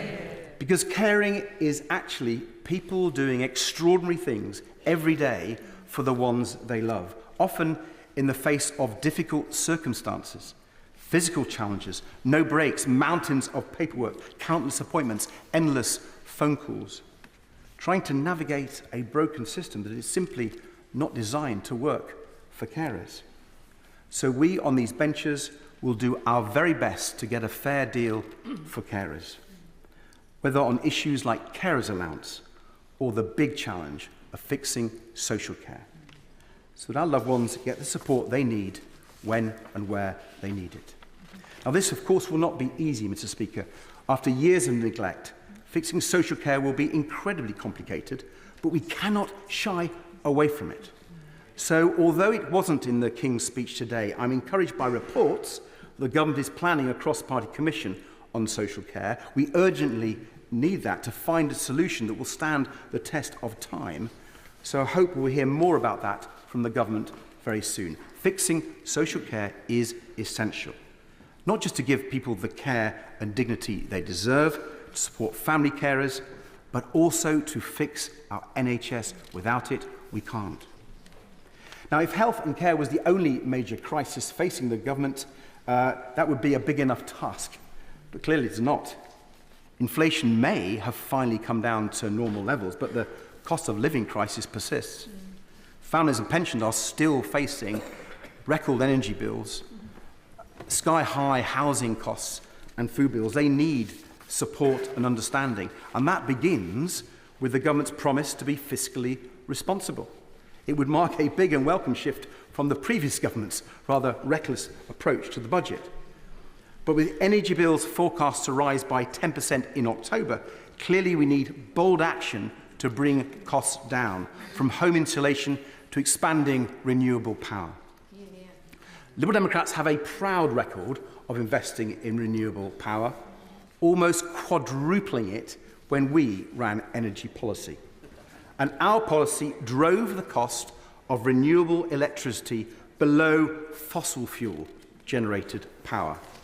So I hope this government will act with the same level of ambition to tackle not only the cost of living crisis, but climate change too. Because urgent action is needed now to prevent catastrophic climate change. And we've shown how it can be done. And that, if you do it well, it benefits consumers, the economy and the environment too. So we welcome the focus the government has placed on this challenge, and we will push them to meet it. As we will when it comes to another environmental challenge, ending the sewage crisis. The election campaign showed clearly, for anyone who still doubted, the strength of public anger about the pollution being put into our rivers, into our lakes and onto our beaches. The government has made some initial welcome noises about holding the water companies to account about making sure they put these environmental issues before profit. But we on these benches will be pushing ministers to act as quickly and decisively as possible to put an end to this appalling scandal. Health and care, the cost of living, climate change, sewage, these are big crises that just got worse and worse over the last years of the last government. And that government's failure to address them is a big part of why people's trust in politics is so low. This year's British Social Attitudes Survey found that 45% of people, 45%, almost never trust the government to put the national interest first, a record high.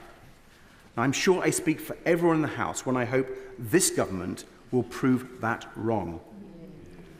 But restoring public trust and confidence in our politics is a major task for us all, right across this House, no matter our party. And I think there are two parts of how we restore that trust. The first is by tackling the root causes of so many scandals that have caused so much harm and done so much damage to public trust, from Hillsborough to Horizon to infected blood.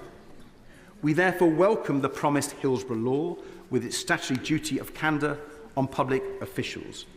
But we would urge the government to go further in this area.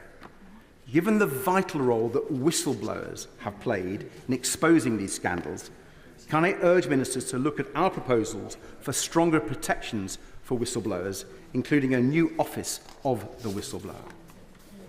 The second way to restore trust is by transforming our politics so it is relevant, engaging and responsive to people's needs and to their dreams. The measures that the government have promised to strengthen democratic rights and participation are therefore welcome. Also welcome is the principle of shifting more power out of Westminster and Whitehall so local decisions are made by the people for them and the communities they live in. But I'm sure the Prime Minister will know that the devil is in the detail, so we will scrutinise these plans carefully when they come. We fear they won't go far enough, for it won't surprise anyone in this House, Mr. Speaker, to hear that we on these benches believe that political reform must include electoral reform. Proportional representation, giving everyone equal power to hold members of Parliament properly to account, and maybe even the Conservatives support that these days. And I note that, according to the same Social Attitudes Survey, a majority of the public agree with us.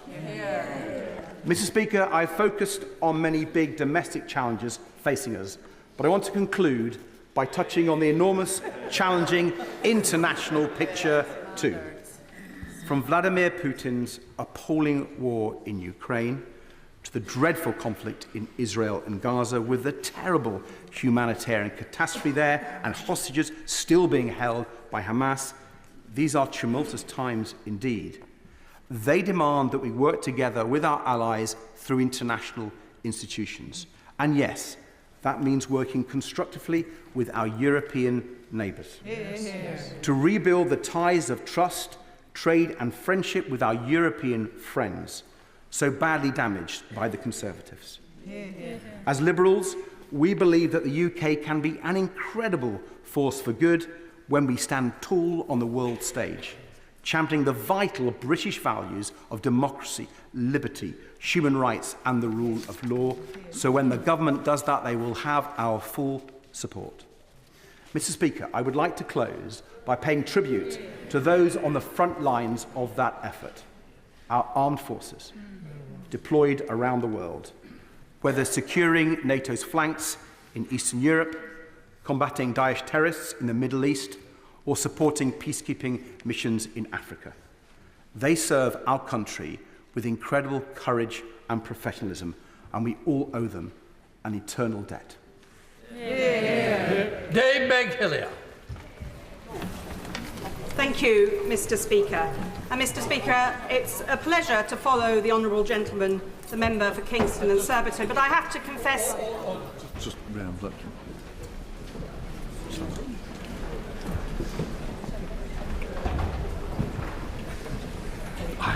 Dame Meg Hillier. Thank you, Mr. Speaker. I have to confess I'm a little disappointed with the honourable gentleman. because today he walked into the chamber, and I think he could have at least tried a bungee jump or maybe freewheeling on a bicycle. But I can applaud him for his efforts in the campaign, which kept us all entertained and clearly paid some dividends looking at the size of his benches today. I also welcome and thank the honourable members proposing and seconding the humble address. But I have to say to the honourable member from Bootle, he may be the youngest of 8, but I'm the second of 10. And I can tell other members of this House who are new that you hear a lot about Big Brother, but let me tell you that one big sister here is here to support you, as indeed I'm sure the honourable member for Bootle will as well. After 19 years in this place, I know my way around a bit, though I still too get lost, so don't be worried about that. And I really was delighted to hear the honourable member, my friend, the member for Vauxhall and Camberwell Green. I first came across her when she was a member of the London Assembly, and I knew then she had something special about her, and I think we saw that here today. And I draw the House's attention, Mr. Speaker, to my register in the Members' Register of Interests. I spent nearly a decade chairing the Public Accounts Committee in this place in the last Parliament and the previous 2, and in that role I saw many egregious examples of incompetence, bungling and waste, whether it's water companies, school buildings falling down with reinforced concrete and other things, rail infrastructure, a running saw, defence procurement and national embarrassment, and the scandal of PPE procurement during COVID. Again and again, government bungles, poorly drafted contracts, lack of oversight, dodged responsibility, endless excuses, and the taxpayer picking up the tab. No wonder people were so angry at the election. No wonder they voted for change and for my right honourable friend, the Prime Minister. Yet now, the true extent of the Tory mess is coming to light. As my right honourable friend, the Chancellor, has revealed, it is even worse than we thought. She's opened the books, looked under the bonnet and seen that true extent, the mess that is now for a Labour government to clear up. But the government partied, they squabbled, they helped their mates, but they did not fix the roof when the sun shone. They trashed the joint. From austerity to the PPE scandal to Trussonomics, remember that? They weakened the fundamentals of our economy and stretched our public services to breaking point. And one of my last reports as a chair of the Public Accounts Committee was my annual report, where I listed what I called the big nasties, some of which the Chancellor is revealing to us now. That 700,000 pupils are in schools that are not fit for purpose, that our hospitals are falling, that the much vaunted 40 new hospitals was in fact far fewer and never going to be delivered on the timetable promised, and the gaping hole in our defence budget. And I certainly applaud the approach of this government, and it seems some consensus from the other side, that we do need to see an increase in defence spending. But the consequences of this mess that have been left behind by the previous government are human. According to the House of Commons Library, nearly 1/5 of children in my borough of Hackney live in absolute poverty. And Mr. Speaker, 4 in 10 children in Hackney live in poverty after housing costs are taken into account, according to the Joseph Rowntree Foundation's recent figures. And my constituency is in the top 5% of English constituencies with children who are income deprived. This is the shameful legacy of 14 years of failure. In one of the world's greatest and richest cities, a bus ride from the financial powerhouse of Liverpool Street, no child should be cold or hungry or lack a winter coat or decent shoes.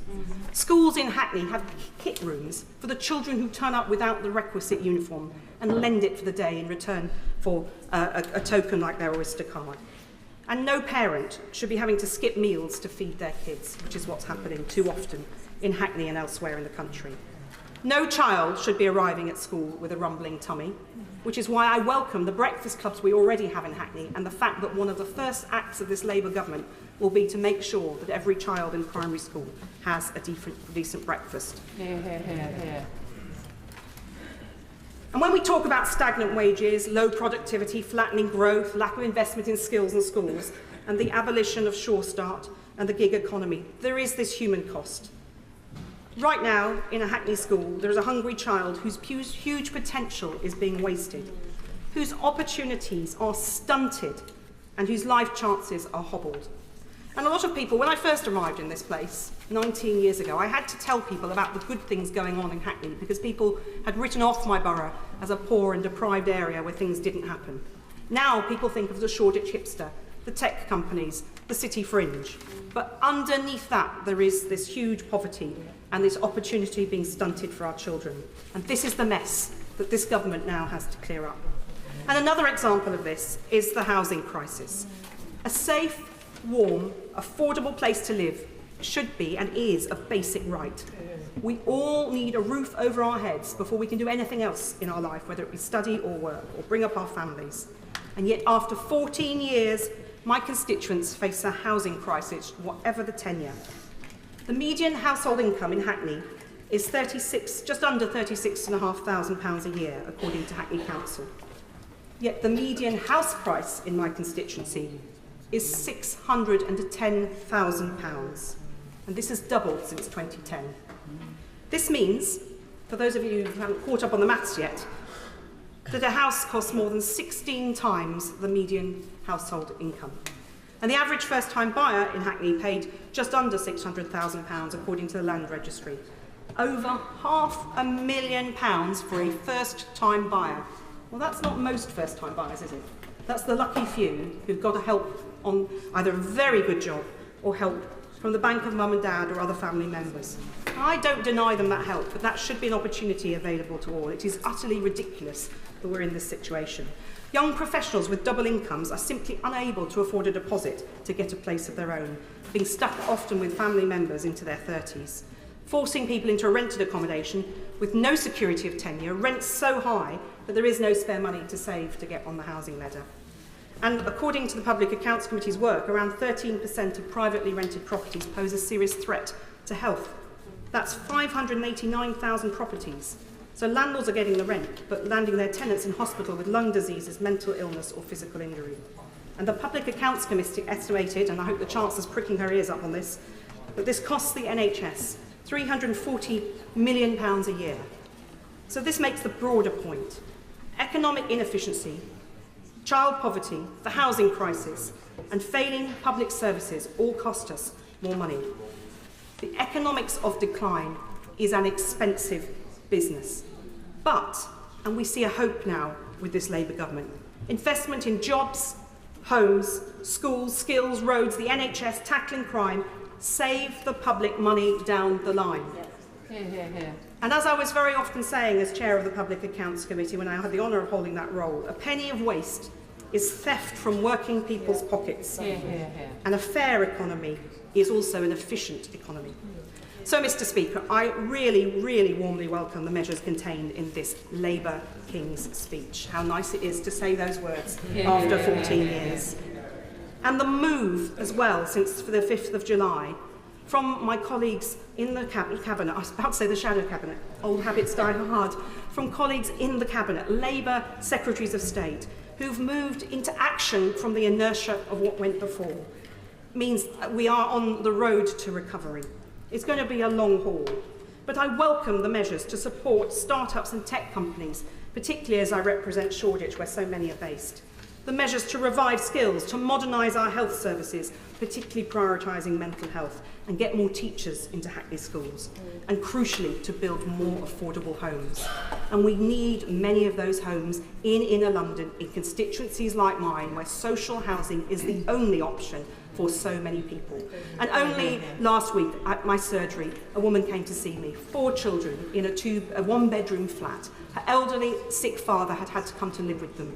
That's how the family live, 4 children in a one-bedroom flat. And that is not uncommon at all. So we need to really drive that change to deliver not just the housing around the country, but particularly in the inner city. And I also recognise the lead and a step change in tackling net zero to decarbonise our economy with investment in renewables, insulation, carbon capture and green jobs, something I've examined a lot over the last decade, and we've seen the previous government fail on so often. And above all, I welcome the commitment of His Majesty's government, our Labour government, to kickstart growth in our economy. Without steady, sustainable economic growth, with the proceeds of growth fairly shared across the nation, we will continue our national decline. But instead, in this King's speech, we are offered a hopeful prospectus for change, the prospect of progress, a new sense of national renewal and hope after 14 years. We know it won't be easy, nor will it be as quick as we all impatiently want it to be. And as a former minister, and having been a member of the Public Accounts Committee for 13 years, I know that modernisation and reform can be frustratingly slow. I've seen many good ambitions be frustrated by poor delivery. So if I may proffer a word of advice for those on the Treasury bench, finding themselves newly surrounded by eager officials, many of whom came in front of my committee, and red boxes, please stay focused. Look up at that horizon. Think of the people who sent us here, who voted for that change you want to deliver and we all want to see. Keep an eye on that guiding goal of growth. Test every proposition that comes across your desk against that simple question: does this promote or hinder growth? Because successful government, as the Prime Minister said, is mission-led. So we want to, of course, tackle poverty, build homes, transform our NHS. But the main mission is growth, because without that, we cannot deliver any of the others. I now come to Stephen Flynn. Thank you, Mr. Speaker. Let me begin by congratulating the Prime Minister on his first King's speech. I'm sure it's an incredibly important moment for both him and his family, and I do wish him well over the months to come. I'm sure it's going to be an incredibly challenging time, but I do again repeat my best wishes to him and indeed all of his new colleagues on the benches beside him. I just want to firstly reflect, though, Mr. Speaker, on the fact that the day the election was called, there was a Prime Minister's questions, and I perhaps goaded the former Prime Minister in respect of calling a general election. I think I referred to him as being feared. Should he not do that? I'm not sure entirely who fared worse from his decision to do so out of the two of us, but it's maybe something we can both reflect upon in due course. But, Mr. Speaker, the opportunity that is now in front of this Labour government is enormous. They have a parliamentary majority which will go down in history. And that majority affords them something incredibly important. It affords them the ability to deliver change. And what that change looks like, and perhaps more importantly, what that change feels like for people in their homes, is so important. Now, my colleagues and I on the SNP benches will try to do everything that we possibly can to be as constructive as we can. We will.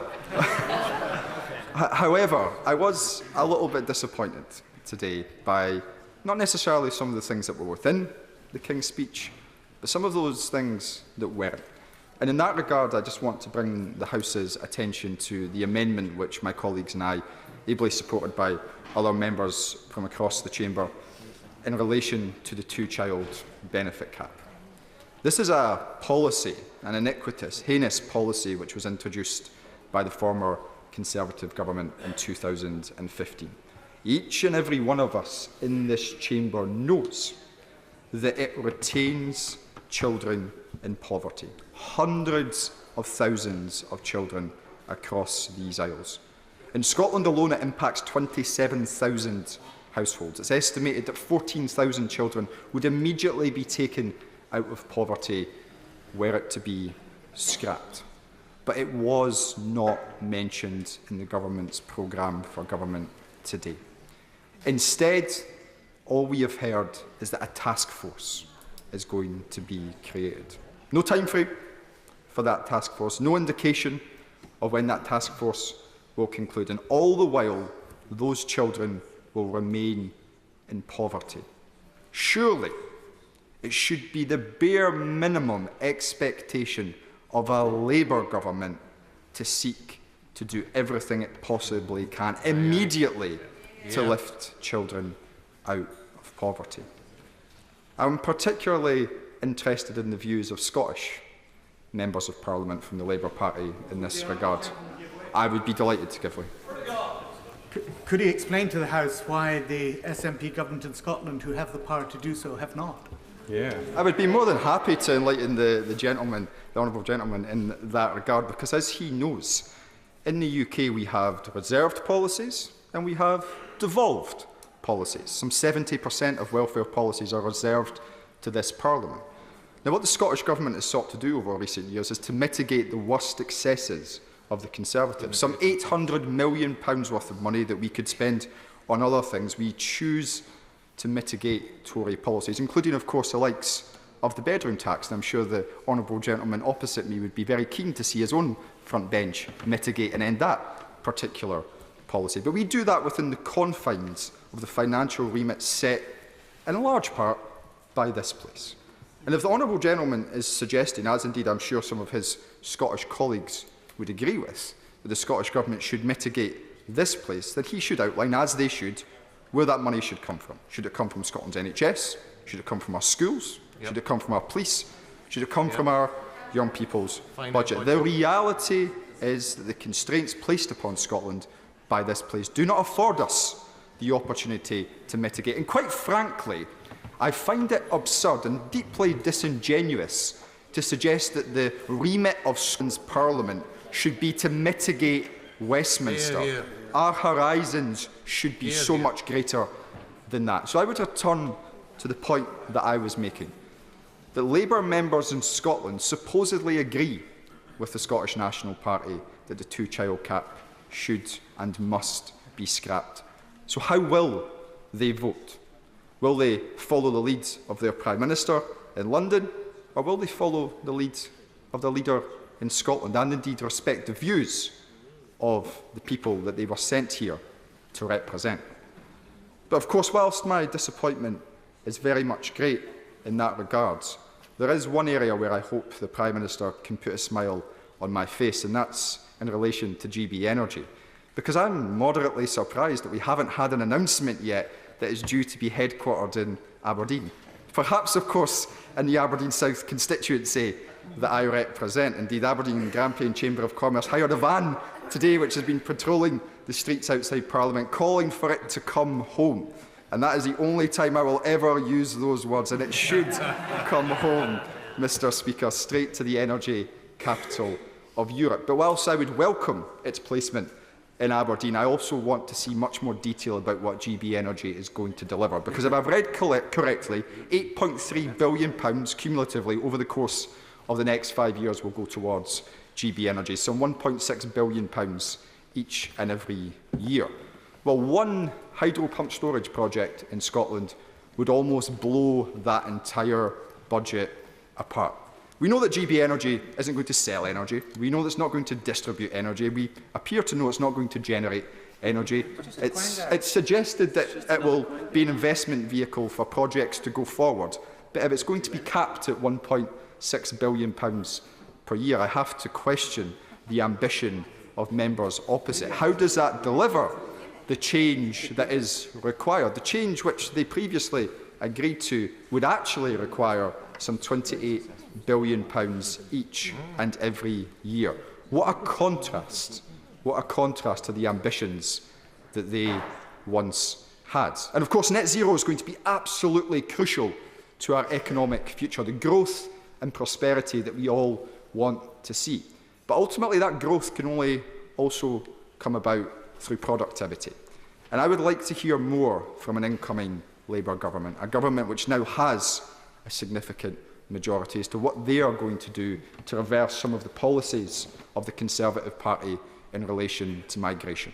Migration which is dramatically and drastically impacting Scotland's higher education institutions, which will be impacting higher education institutions in each and every one of the members opposite's constituencies. And we know that universities are a key driver of productivity. But on that point of migration, I wish to seek consensus in this House, which might be moderately difficult given some of the people who now sit behind me.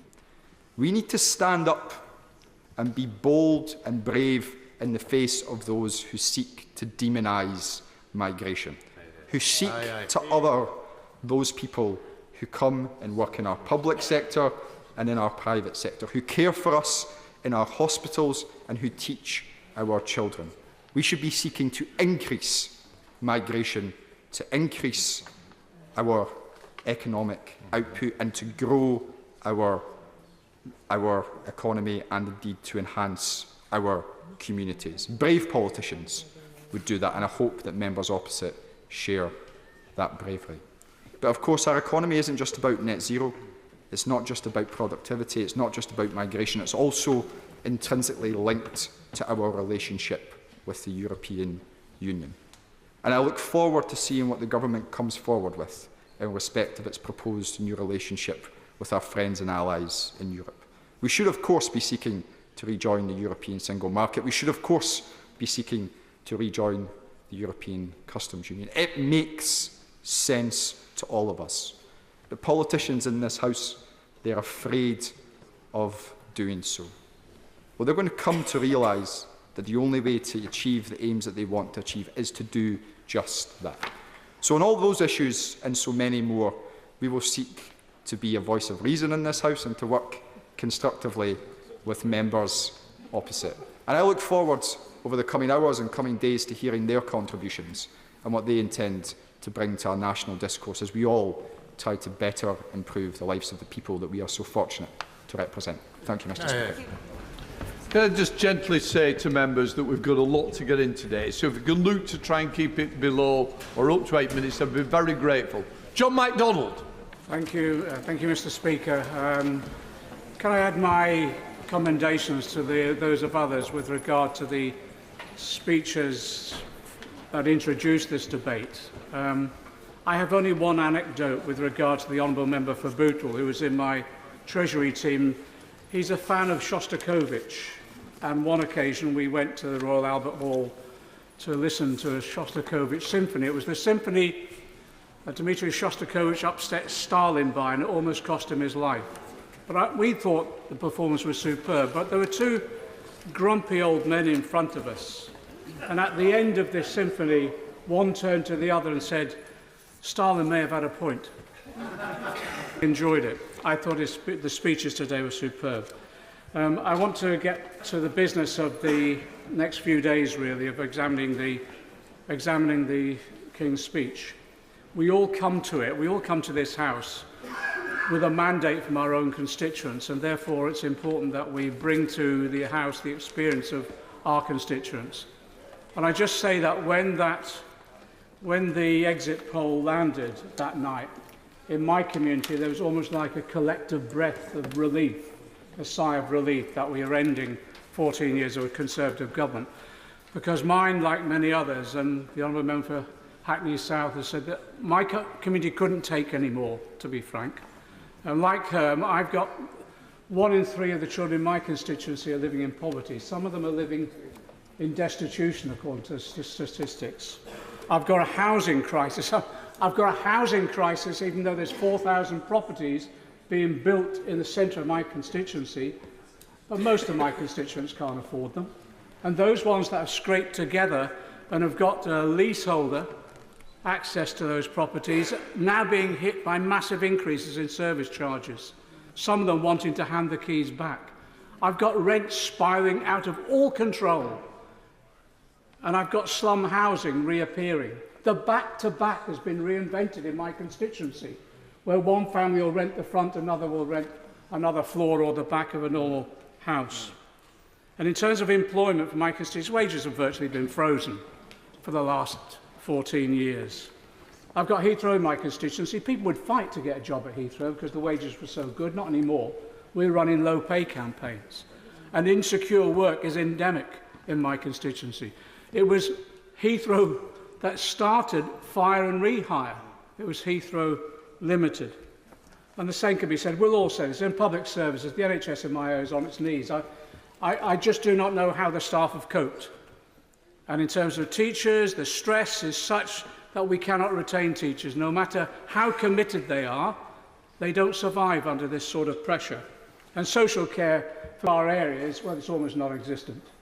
And you meet family members who are caring for other family members, and unpaid carers. It's inevitable, if you're looking after someone in your family, that person has a disability or whatever, it's almost inevitable you're now living in poverty as a result of the lack of support. So I think, yes, people voted for change. But I think we have to be also realistic on this side as well, and I think have some humility about the assessment in which we relate to that election. Only 1 in 5 of the population actually voted for it. And what worried me in my constituency, our turnout has gone from 70% when I was elected in the 1990s to 51% in this election. We need to be wary of that. And we need to understand the reasons for it. The More in Common poll that was published this week confirms the sort of scale of disillusionment that there is with politics overall. And that's been reflected in some of the debate today. And what my fear is we now have others on this political scene in this country and elsewhere that will feed on that disillusionment, and it is the far right mobilising again. And we should guard against what's happened in Germany, in France and Italy with the mobilisation on the far right. So we have to, as a Labour government, we have to deliver. I think, like all governments, the honeymoon will inevitably be short-lived. I welcome the King's speech because actually it does set out the elements of a programme for rebuilding our country. Can I just say, and there's elements I have to smile over, there is much that's drawn, I have to say, from the 2017 and 2019, but maybe manifestos, but maybe we shouldn't mention that. Like employment rights, the New Deal, rail nationalisation on buses, the GB Energy, the National Investment Fund, which reflects the National Investment Bank that we put forward then. In fact, a lot of the work that was put in by the Honourable Member for Middlesbrough into this King's speech almost made sections of it his own. So people, I think, wanted and expect delivery sooner rather than later. And I just want to focus on 4 areas of policy that I'm desperate to see change on. It does start with poverty. People have mentioned child poverty. It has to be our priority.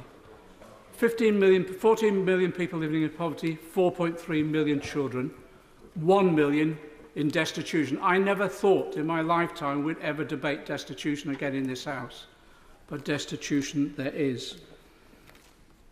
I welcome the announcement today of the task force that will now look at poverty overall. But I have to say, setting up a task force is one thing, acting is another. There is a simple act, and we all know it. There is one simple act that could lift 300,000 children out of poverty this month, and it would be the scrapping of the 2-child limit. I was in this House when the Tories introduced it. It was introduced as part of the stigmatising of all those on benefit. I did a speech. I think I said I'd swim through vomit to vote against this piece of legislation, and some of the nauseous speeches from the Tories at the time almost meant I would have to. It was an appalling form of attack on the poorest within our community. I think we just need to lift that stigma, lift that impact, but we need to do it quickly. So yes, set up as task force by all means, but produce a timetable that within weeks we will scrap the 2-child limit. The argument is that can we afford it? And will it be within our fiscal rules? Many of you will have known that over this last few weeks, the OBR have lifted it and revised its growth figures upwards. The IMF has dramatically increased the growth figures upwards. And that's nothing to do with the Tories building a new economy or anything like that. That's the natural business cycle. And actually, I do think as well, it is part and parcel of some companies recognising a Labour government was coming. So let's take the benefit of that. It's no longer offence against the fiscal rule. The resources are there, and we can lift those poor children out of poverty with this simple act. So I appeal to my own party, to the Labour front bench. By all means, get the task force working, but let's now commit ourselves to scrapping the 2-child limit and doing it rapidly. On employment, I have to say as well, the New Deal for Workers, which we developed when we were in opposition, is now going to be legislated on. I want no more watering down, and at the same time, I do not want it delayed by endless consultations. We've consulted at length for 5 years nearly. It's there and it's ready. We want to scrap fire and rehire. We want to scrap zero-hours contracts.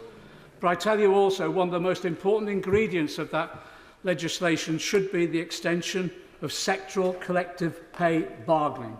Now, so far, we're committed to doing that in the social care sector, and I welcome it. I welcome it because that's where poverty wages really are being paid. But actually now we need to start, as we promised before, extend that right the way across the economy. So in the legislation, we can build into the bill the mechanisms for doing that stage by stage. Yes, with discussions, etc., but it can be done effectively. And you know, some areas of that sectoral collective bargaining only got scrapped a few years ago, for example, in agriculture. One of the areas I'd like to see that in is to ensure that we have that within transport in particular. Then we'd have no more P&Os that we've had in the past. With regard to public services, I think we need to be honest about the state of our public services, both in terms of their delivery, but also in terms of the finances. I did a report last September with Andrew Fisher on Labour's in-tray. The calculation of how much between 2010 to now that's been cut by the Conservatives is 80 billion. No one's expecting that 80 billion to be discovered overnight or whatever, but we need a plan for reinvestment over the length of this Parliament. And I have to say, that does mean being honest about the debate that we have to have, not just about this budget, but future budgets. People recognise that we'll need to find the money, and yes, we'll get some from growth. But 1% of growth brings in about £12.5 billion. To achieve 1% of growth, I tell you, is hard work. It requires investment and it takes time. And if we can get back up to 2%, fine. But that will take time. But in the meantime, we need the resources for our public services. And that means we have to have an honest debate about taxation and the distribution of wealth in our country. And it does mean, for example, we need to grasp the nettle of levelling capital gains tax with income tax, making sure our tax relief, the corporate welfare that's going on, is effective and not simply subsidising profits. And in addition to that, I believe we will have to have a discussion at some stage about what we do about wealth distribution overall. Finally, with regard to public service, there's been a lot of discussion about reform. I agree. But I want reform to be based and placed in the hands of the frontline staff themselves, those ones who are the experts in delivering this service, but then working with the recipients of those services, the patients, the others. So there's co-production. In the disability movement, we've developed that theme of nothing about us without us. And that should be in every sector of public service, so that we are working with those not just who deliver the service, but also those who receive it. And I agree with what's been said also with regard to unpaid carers and the way in which we treat disabled people who now, I'm afraid, live in poverty and under the last government are still stigmatised. We can come to these debates as we run to the next budget. So I actually think my conclusion is carpe diem, seize the moment. We've got a large majority. We've got to beware the danger of the far right mobilising if we fail, but recognise the potential that we now have. Final point from me is that overhanging, I don't know what it was like in other constituencies, but overhanging our whole debate was the issue of the humanitarian crisis in Gaza. Night after night coming in and seeing more children being slaughtered and war crimes being committed. So I just say this, I don't think we'll solve this problem unless we seek an immediate ceasefire that will enable us to have the hostages released. But I think we can make some immediate steps. And that's stopping the arms sales to Israel, and it's also respecting the ICC and ensuring that we recognise that war crimes should be punished. One final thing I've been trying to do since January is I've been trying to mobilise the last government, as other governments across the world have been doing, is to accept seriously injured children in Gaza to come here for treatment. Not one visa has been issued to a Palestinian child for that respect. I've written to the Foreign Secretary and also the Home Secretary, and I'm hoping that our government can welcome those children here so that they can receive the treatment they need and hopefully then be returned to a Palestinian state that we recognise and lives in peace. Thank you, Deputy. Sir Bernard Jenkin. Mr Deputy Speaker, it's a pleasure to see you in the chair this afternoon. And it's an honour to speak so early in this debate and to follow the Right Honourable Gentleman for Hayes and Harlington. And I would remark that his speech, preceded by two others we heard from the opposition benches from the party leaders, is demonstrating that you can't keep a good parliament down, Mr Deputy Speaker. We've already got the Liberal Democrats trying to rerun the referendum on proportional representation. The SNP want to rerun the referendum on Brexit and, of course, on Scottish independence. And I would encourage the Right Honourable Gentleman to continue a healthy debate about matters such as the two-child policy, because the idea that the bigger majority, the more control you have over your party, has just been demonstrated by the Honourable Gentleman's speech. And I look forward to an entertaining Parliament in that respect. But I wish to concentrate my remarks. This is my first opportunity, Mr. Deputy Speaker, to draw the House's attention to a report produced by the Liaison Committee in its dying moments in the last Parliament, which was this was actually published after Parliament had risen before final dissolution, and it's about strategic thinking in government. And I ask myself whether this King's speech really reflects comprehensive strategic thinking in government. I think it does in parts, but certainly not in others. And it's a significant moment when a newly elected government's King's speech is delivered, because that is when the rhetoric of the campaigning hits the reality of government. So how strategic is this government? Much of the speech is good. Budget responsibility, prioritising wealth creation. These are good. But how is this to be achieved? With enhanced employment rights, which we know is a threat to the flexibility of the labour market, which business is already warning will destroy jobs. And what about all these new super quangos, which are rather an echo of Labour governments past? A new Great British Railways, like the failed Strategic Rail Authority under John Prescott, or a new Great British Energy. I don't suppose that's going to be quite like the old Central Electricity Generating Board, but I thought the limits on its authority and spending power make it rather less significant, as the leader of the SNP pointed out. Or the new Industrial Strategy Council, rather like the unlamented National Enterprise Board set up by Tony Benn in 1975. The Prime Minister claimed that this is nothing less than national renewal, but I would suggest that these are little more than the recycling of old failed ideas. And Lords reform, I thought that was going to be not a first-time priority for a Labour government. That's probably just red meat for a few Labour MPs. And a new House of Commons Modernisation Committee. I mean, that's 25 years out of date. The House of Commons modernises itself without having a modernisation committee. But is that really deserving of such prominence in a King's speech as a strategic priority of the government?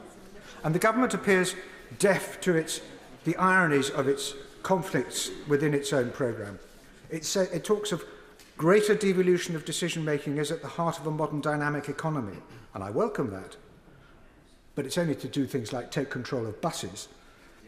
It's certainly not to take control of where the houses are built and what the housing targets are in different areas. I welcome the commitment to speed up infrastructure investment.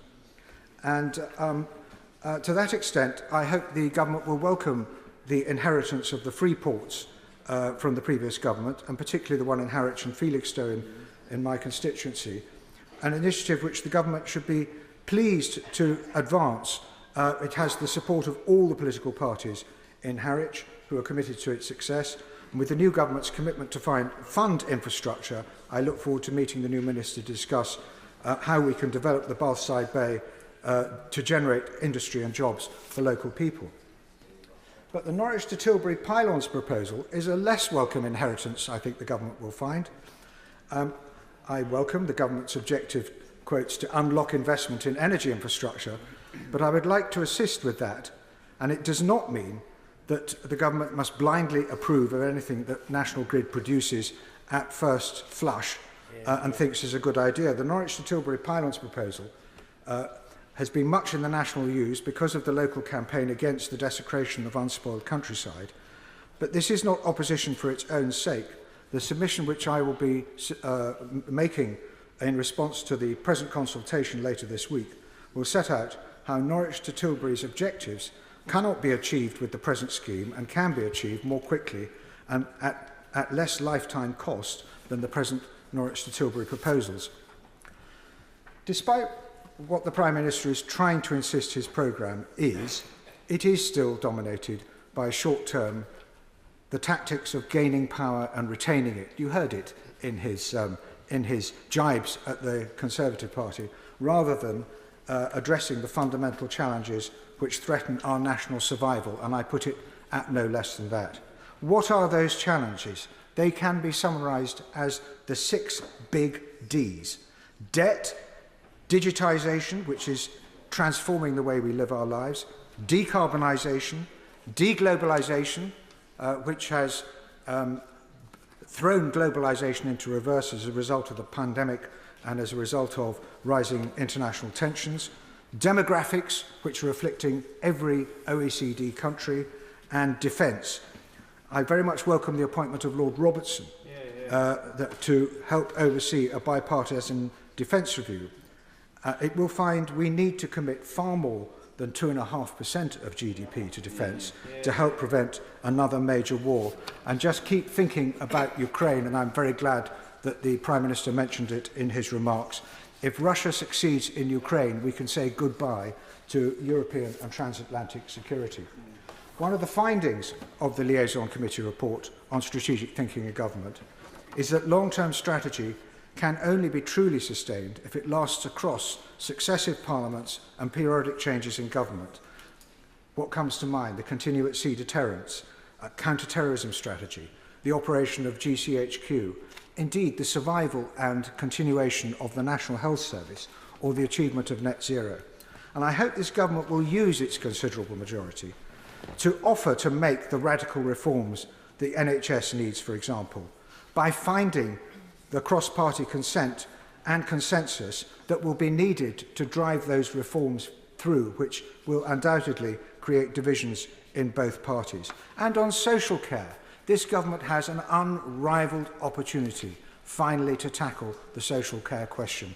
But if we want it to stick, it must be something that is agreed across the House. Our report covers the capacity of Whitehall for strategic thinking, how the centre of government can lead strategy more effectively, how strategy must engage the public, particularly younger generations, for the governing for the future, and how scrutiny by select committees can promote strategic thinking in government. And I very much hope that honourable and right honourable members, if they haven't already just read the first chapter of this report, they will do so, because it is a manifesto of how Parliament and government should work together to help promote the kind of country that we want, that is so threatened by the international events we see. And while ministers are sagely nodding on the front bench, and I appreciate that, they have the government has yet to respond to this report. And there are 2 particular proposals in it, which I very much hope they will adopt. One is that they will recreate a national school for government to train our civil servants and SPADs and even members of Parliament in what strategic thinking really is, instead of just scrabbling around with focus groups and opinion polls to tell us what to do. And the other is that this House should establish a committee for the future, which is the same as is happening in other parliaments around the world. We draw a lot on international experience, and a committee of the future should be looking much further ahead than most select committees have time to do, and I think that would be a great reform for this government to bring in. Derek Twigg. Thank you, Mr. Hill.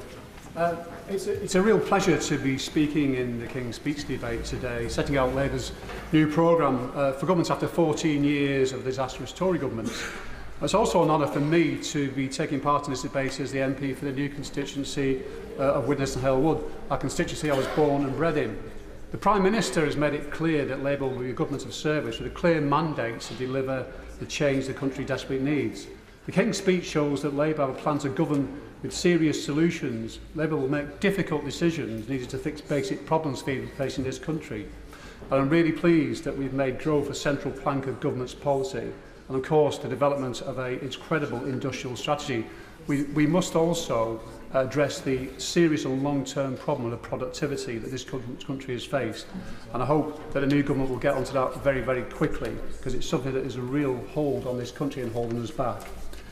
Now, the new Labour government has a daunting, this government of ours has a daunting job in tackling the many challenges facing the country after 14 years of mismanagement of our economy, epitomised by the disastrous Liz Truss budget, but also the running down and underfunding of our public services.